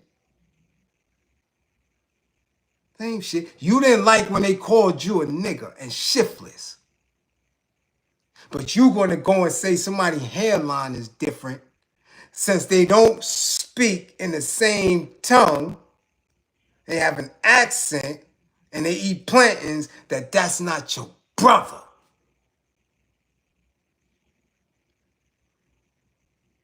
That's white folk teaching.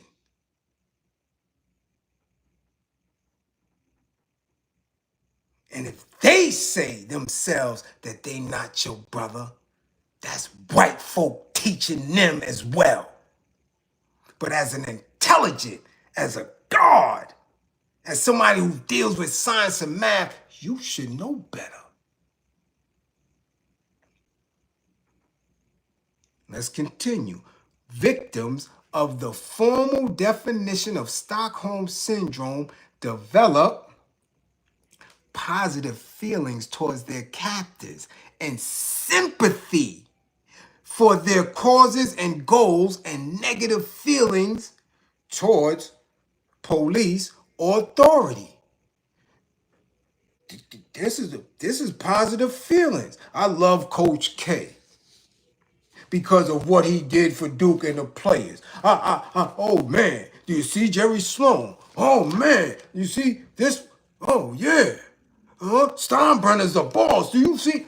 This is the shit that you've been conditioned to believe. Oh, Bob Hope is funny. Johnny Carson was the best. This is the conditioning that the old faith put on you. So now you got positive feelings because you grew up watching the Brady Bunch and the Partridge Family and all that other weird shit. You connect to America. But because somebody came from the island on the continent and never seen that shit and can't identify with it, you laugh at them. You ostracize them. No, y'all not American. What that? What you say? What you say? What's that accent? That's the shit you do.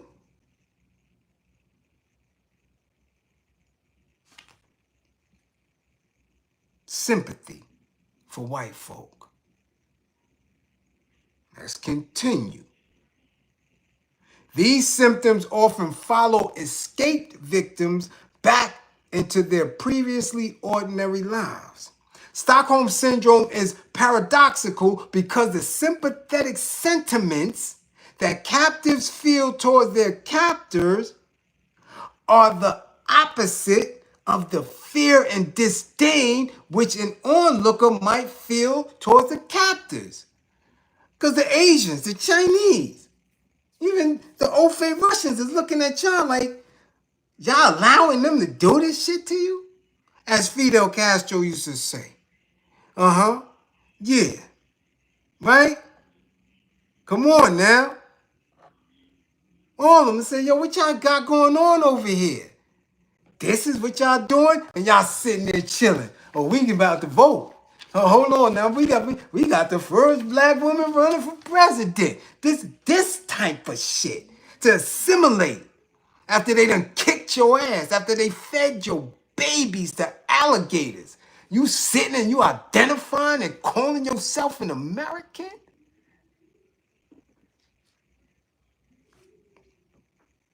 Let's continue. There are 4 key components to characterize Stockholm Syndrome. A hostage's development of positive feelings towards their captor. Ooh-wee, Jackson 5 was great. But goddamn it, the Osmonds, they had some songs too. Yeah. Well, I like them. Matter of fact, I think I like Danny Osmond better than Michael Jackson. Yeah, this is the shit that you see melanated folks say. I'm saying positive feelings towards the old faith. Negative feelings towards anybody that's melanated, that doesn't speak as you speak. I just want you to make sure that you understand the psyche of what's going on. You don't have to agree with it or not. You can sit and stew in it all you want. This is actual fact. When you identify with that shit, let's continue. No previous relationship between hostage and captor. A refusal by hostages to cooperate with police and other government authorities. Right? Because, yeah, I don't see nobody turning up. Nobody turning up to the point at which they're saying, yo, listen, they got to go. Let's go. A hostage's belief in the humanity of the captor. Humanity. Paying reparations. That's humanity. That's people who see people as human beings, as decent folk. You believe in that because you've seen them do it to others. Oh shit, they gave it to the Japanese. Oh, yo, they paying Israel. Dummy, Israel is a colony. America is a colony. Australia's a colony. So of course they're going to give to each other. Yo, black ass, you think you see your humanity in that, and they keep telling you they not giving you shit. Boy, Bliz, don't cook them too much, Bliz. Let them live. No, I'm not letting them live. Let's continue. A hostage's belief in the humanity of the captor, ceasing to perceive them as a threat. When the victim holds the same values as the aggressor. You have the same values of an old faith when you call yourself an American. I'm a foundational black American.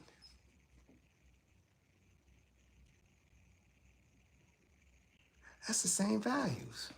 When you say you're a Democrat, when you say you're a Republican, an independent, goddamn it, Green Party, whatever. When you're dealing in the democratic process of voting, paying taxes, because I haven't seen an FBA get on anything on social media and say, I dare y'all to pay taxes. We don't do that. I ain't seen them go against the grain at all. So that means they sit with the values of their captors. Let's continue. Stockholm Syndrome is a psychological phenomenon where captors develop positive feelings towards their captors. It's primarily associated with hostage situations and kidnappings, though it can occur in various abusive contexts. Now, if you are a foundational Black American and you believe that we were kidnapped and enslaved,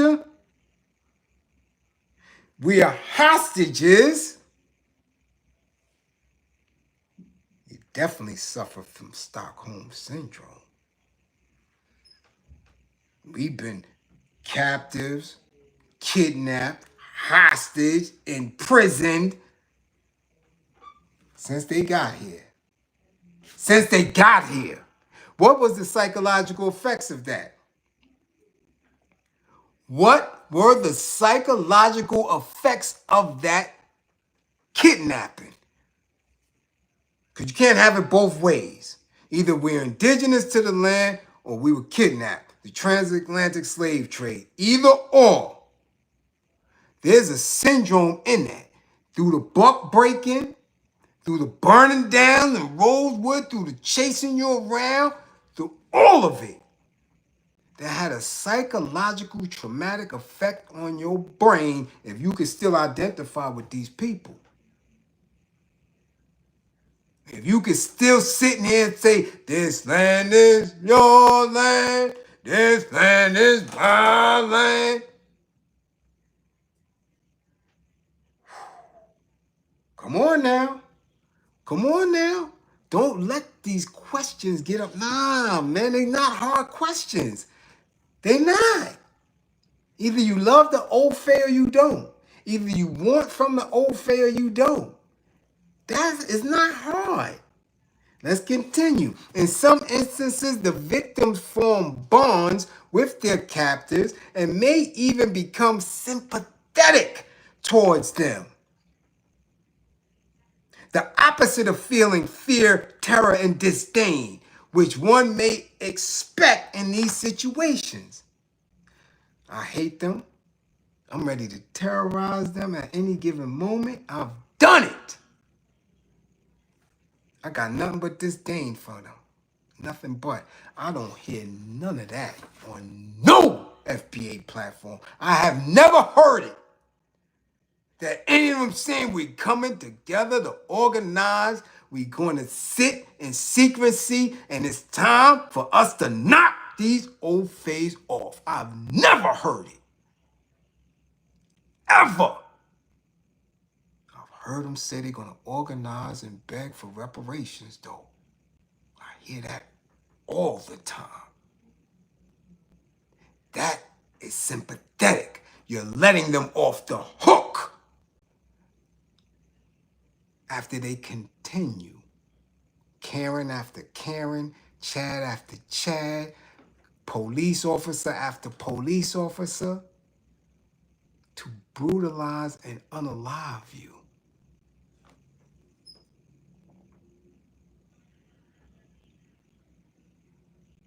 Let's continue. The term originated from a 1973 bank robbery in Stockholm, Sweden. During a 6-day standoff, 4 hostages formed emotional bonds with their captors, even defending them after their release. So, Lincoln freed the slaves. That's what we were taught. George Washington never told a lie. Chop down the cherry tree. This is what we were taught.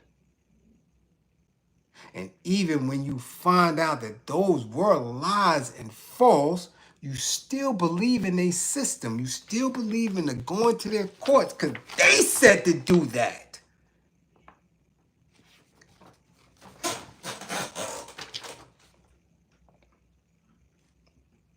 Key aspects of Stockholm Syndrome include: 1.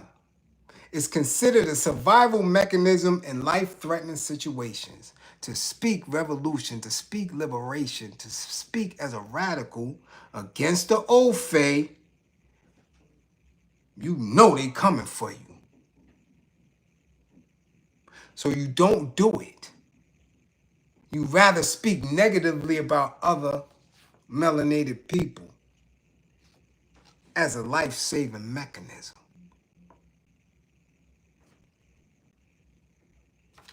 If I'm wrong, tell me I'm wrong, but you can't, because this is the key. This is the truth. None of their leaders speak about anything. They don't do it, and they don't do it in secrecy, and they don't move on that. They don't.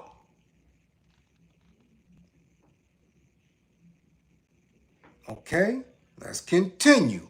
2, development can occur over days, weeks, or even years of captivity or abuse. Melanated people have consistently, whether it was Leif Erikson, whether it was Columbus or Vespucci, whoever, consistently have been abused or in captivity. That's consistent. You think that there's not a piece up here, and that piece up here has been pushed down, birth after birth, through the bloodline. Come on now. To be shook and scared and nervous, this is what it is, unless you have seen your enemy fall. That's a different type of consciousness. That's a different type of being woke. When you chase old phase around, it's very different. You think different. You move different. You don't want nothing from them but blood.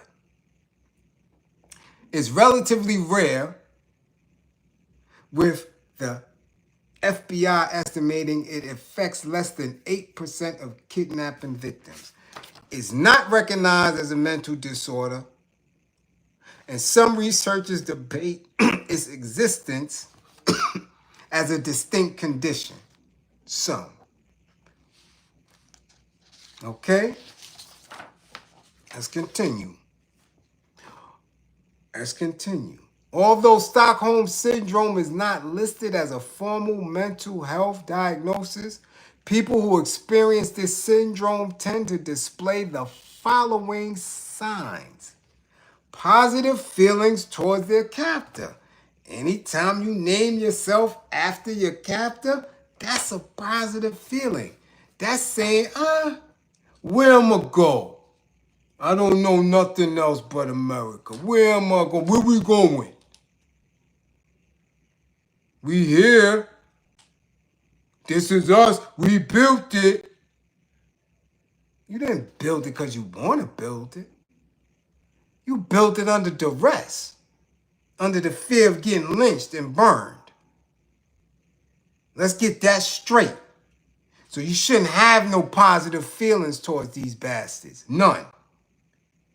Definitely should be naming yourself after them. Let's go. Support of the captor's behavior and the reasoning behind it. Oh yeah, they came in and got us, or they came and enslaved us, because who else? Because we could do it, because we were strong, because we could take the sun. So yeah, we could, you're rationalizing their behavior. Yo, we built this, every invention, we did it. And gave it away. Or they took it. Perceiving their captors' humanity and believing they share the same goals and values.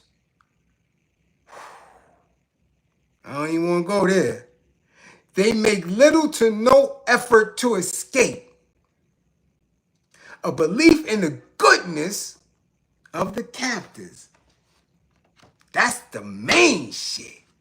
They gonna give us reparations because they did it before the other people, and they said they gonna do it. We gonna push. Because they good white folk. At the end of the day, they know they was wrong. At the end of the day, they gonna get to us. Not seeing that they kicking almost every melanated politician up out of any seat of power. Okay? I mean, come on, let's go. Let's continue. As the victims get rewarded, perhaps with less abuse or with life itself, they just letting you live. The captors' appeasing behaviors are reinforced on some pimp shit. Yeah, we're going to stop lynching and burning you, but we're going to keep y'all in the projects broke. Yeah, that's what we're going to do. We're going to keep them in the projects broke, undereducated, and underemployed. That's what we're going to do, but we're going to let them live. Let's go. Feelings of pity towards their captors. Oh, white folk don't know no better. Yeah. Massa ain't really want to do that. But since I wasn't following the Bible the way he said, ooh, God punish us with that. Yeah, we supposed to be slaves. Yeah. So we feel sorry. We pray for Massa. We pray for you white folk. We march and we pray for you white folk every time you abuse us.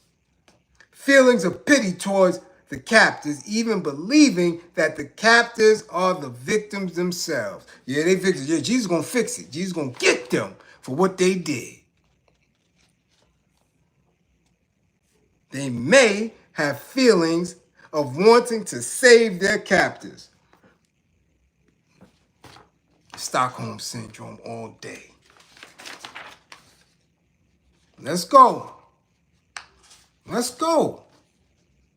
Because so far you got a lineage to white folk who don't even know if they were the ones who discovered it.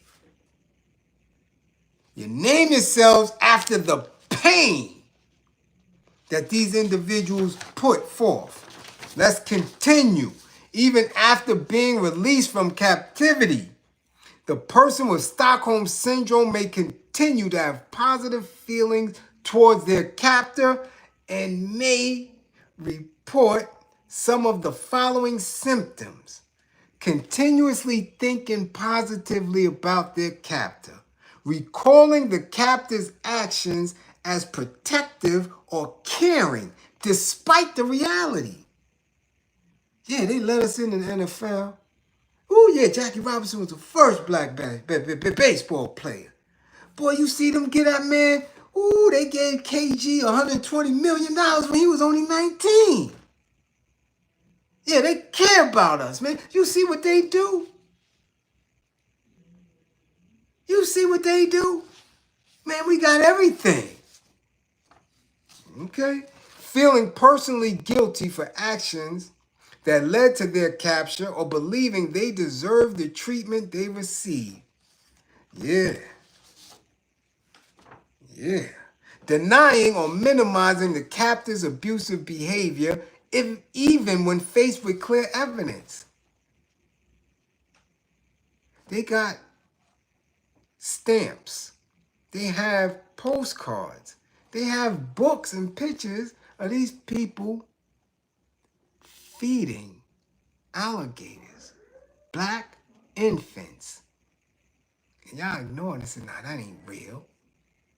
You have white folk who are about 90 years old telling you, yeah, we used to do that all the time. Gator bait. And you dare call yourself a foundational American?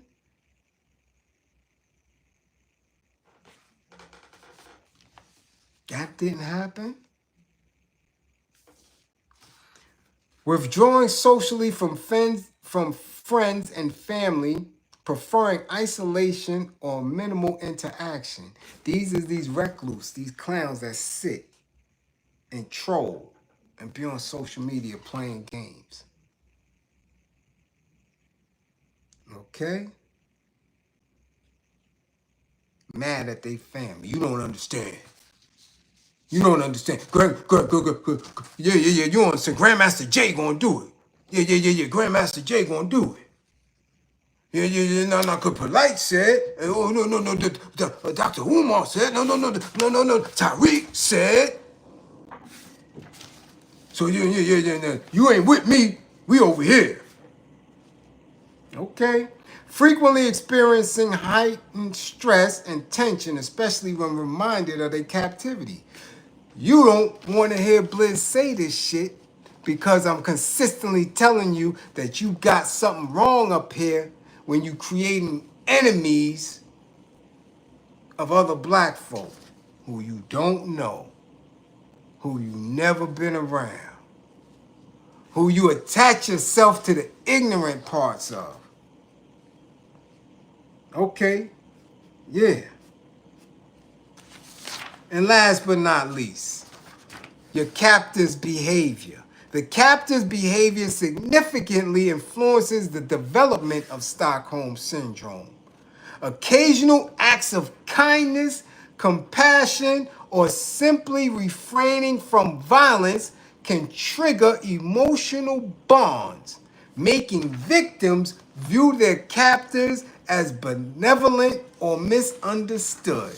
Nah, Bliz, you just don't understand how we supposed to move because when we march for reparations or because now we voted her in, so she gonna go and tell them in this court petition because now they not beating us like that no more. You know, they understand that they need us because we shop and our money is more to them because they want the money. This the dumb shit. Because they say, yeah, nigga, you could go get a bank loan and get you a nice home. You ain't got to live in the neighborhood. You go get you a home, you could come live near us. Oh yeah, nah, you what? You wrote a book? Yeah. What your book is about? Black and white love? Yeah, okay, come on over.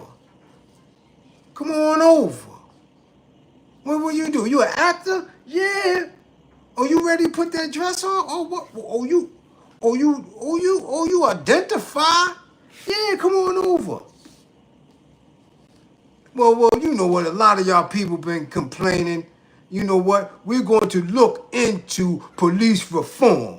Occasional acts of kindness, compassion, or simply refraining from violence can trigger an emotional bond where y'all think these white folk care about you. You're foundational American. This is where y'all at with it. So again, I don't mean to ruffle feathers at all. I have very definitive terms and questions that need answering. We went through Lineage. We went through America and who her discovered it. We went through everything. So I want to figure that out now. Because again, when I do real studies and research and numbers, okay, the people you hating don't make no sense whatsoever, okay? Peace, God body. Let me see what's up with this super chat. You keep my super chats on.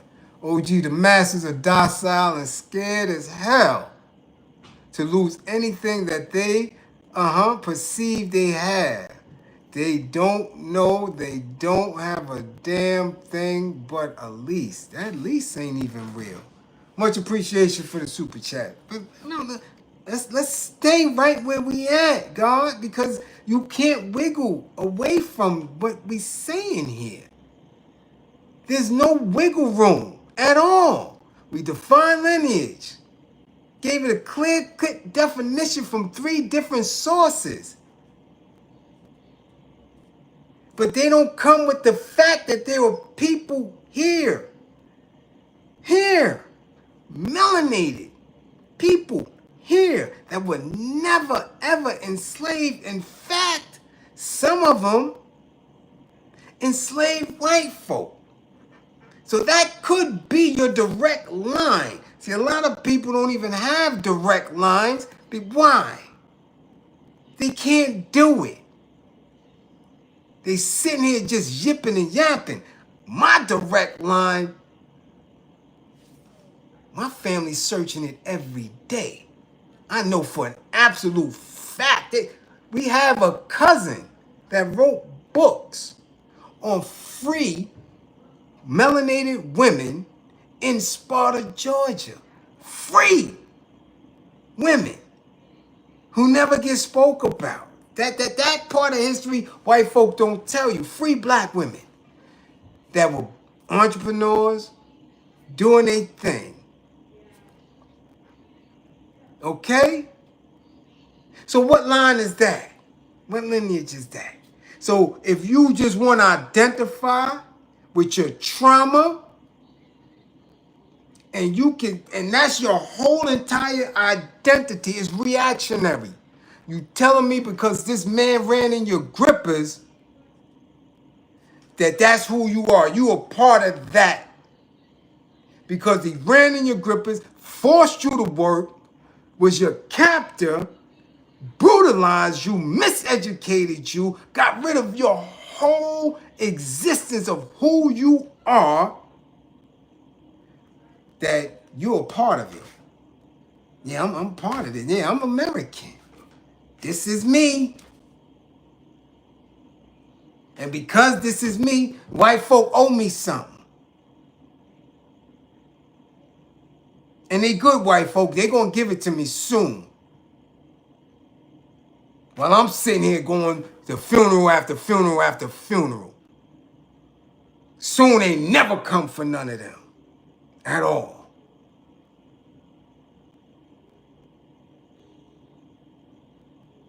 So I don't sit in that pocket. At all.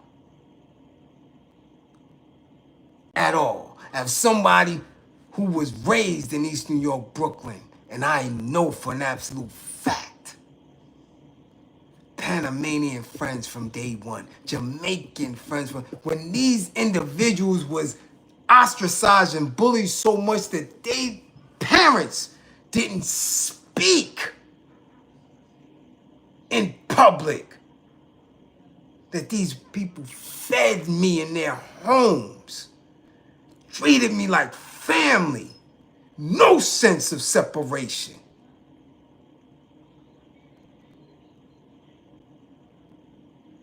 Partied with us in jams, fought with us.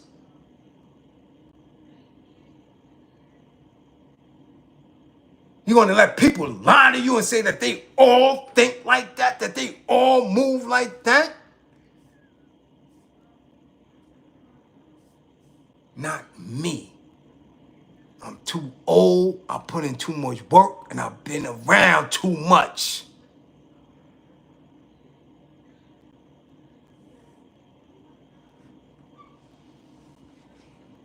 I grew up on plantains and rice and peas the same way I grew up on goddamn steak and white rice.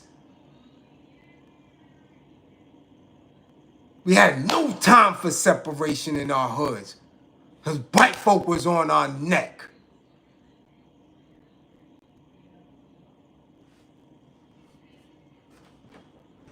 So I get sick of the talk. I get sick of it. It is meritless.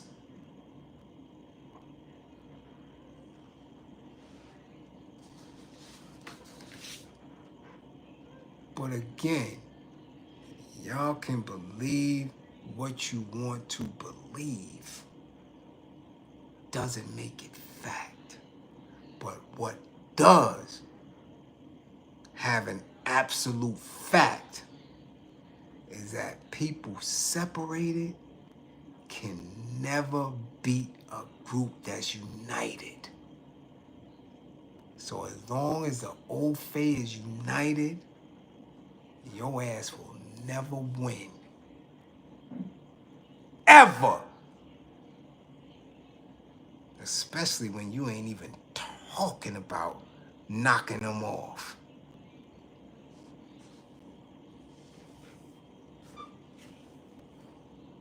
I rest. I've been on too long. I've been running my mouth too long. So I guess I'm having tuna tonight, because, again, see, Bliz, it was real light.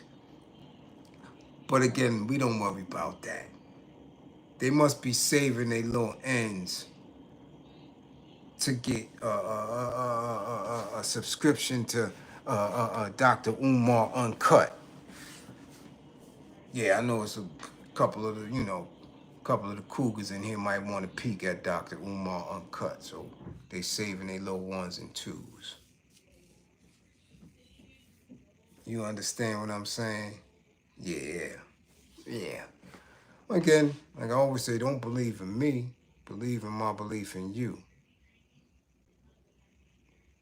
I've never seen Huey P. Newton. I had talked negatively about anybody overseas.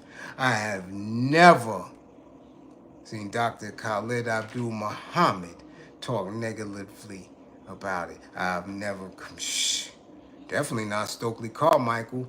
Much appreciation, Ghoster. Stokely Carmichael, none of them. So I damn sure ain't listening to none of these newfound, uneducated, non-prison going, shiftless ass dudes over the internet talk about they got the answer.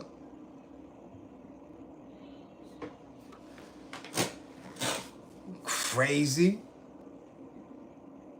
These are the same dudes that go to work every day for old Fays and come online and talk about FBA. Get to work, and they working hard, upkeeping the same system. Working hard, yeah, huh? No. I ain't going to lunch yet.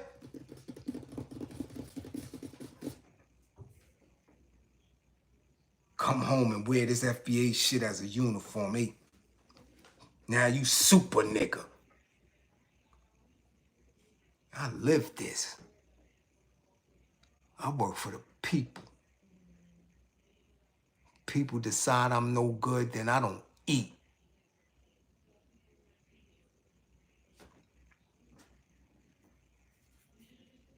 Hell, you're working hard. I see it. I'm driving by. I see it. Damn, they working hard. Keeping the infrastructure up. Working hard to get voted in. Once they in, they sitting there not doing nothing for nobody. What? What's the policy? Running behind Montgomery, running behind all these other weirdness. They don't care nothing about you. They working hard, though, to keep this shit up.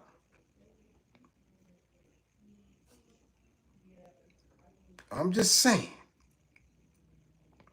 And a whole lot of people that y'all were putting that lineage that identify as that, they done did major damage.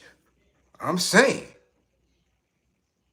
Diana, much appreciation for funding the war effort. Listen, I'm just saying. Freeway Ricky Ross, let's go down his family line. Guarantee you, he could be one of them. He done sold a lot of crack cocaine. Big Meech and Terry. FBA, guarantee you that. They sold a lot of crack cocaine. I know for a fact, Rayful Edmonds. Who else? Let's see. Let's really get this lineage going. Let's get this line going and see what they contributed as far as the destruction of our people. Don't play with me.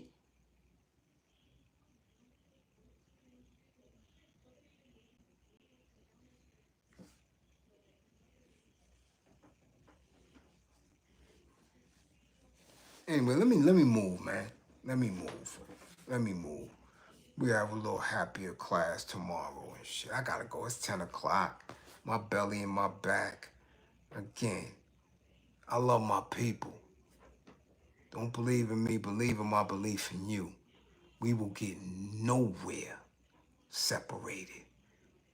We're gonna have a tough enough time getting united. Especially once we start putting in work. And people who ain't built for putting in that work start to telling and ratting. These same niggas that keep talking that shit. Leaders and this and that and getting people engaged in that divisive talk. Them the rats. Niggas getting their house swatted and then coming online talking like they tough. Like they about that action. Right in your face, they ain't got no FBA on their arm. And y'all run and believe and dog behind and support that shit.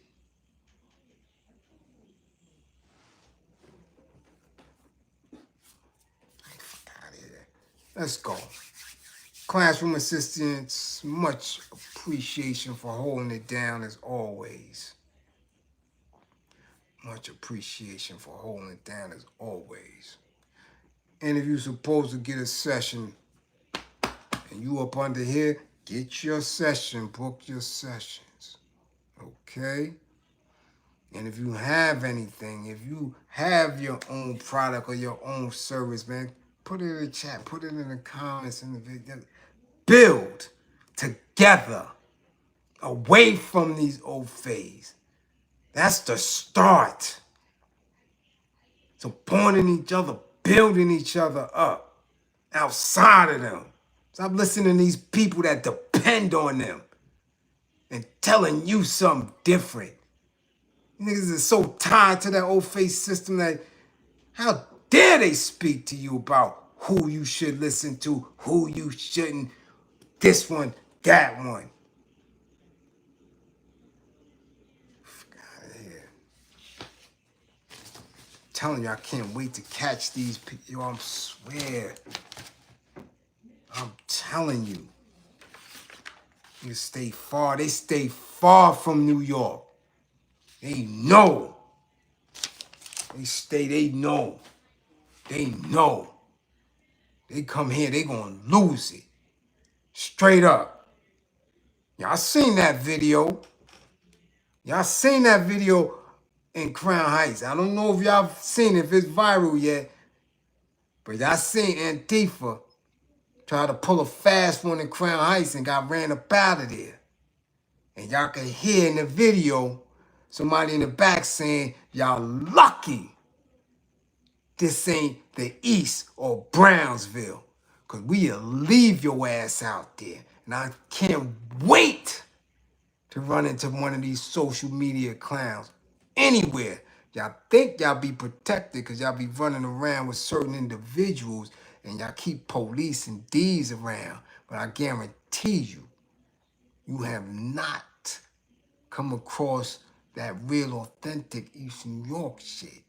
And I'm telling you, y'all need to stay far away from these false prophets because they gonna get their head knocked off. Trust and believe that.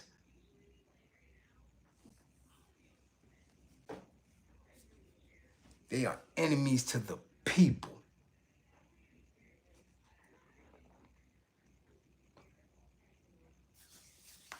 So again, make sure you get back to class with all 10 fingers and 10 toes. All my truckers, be safe out there. Don't play no games. Make it home. That is your job. Make it to whoever loves you. Make it back to whoever loves you. Your job is to make it home. That's it. No one has power or authority over you. No one should squelch your potential to be greater. No one.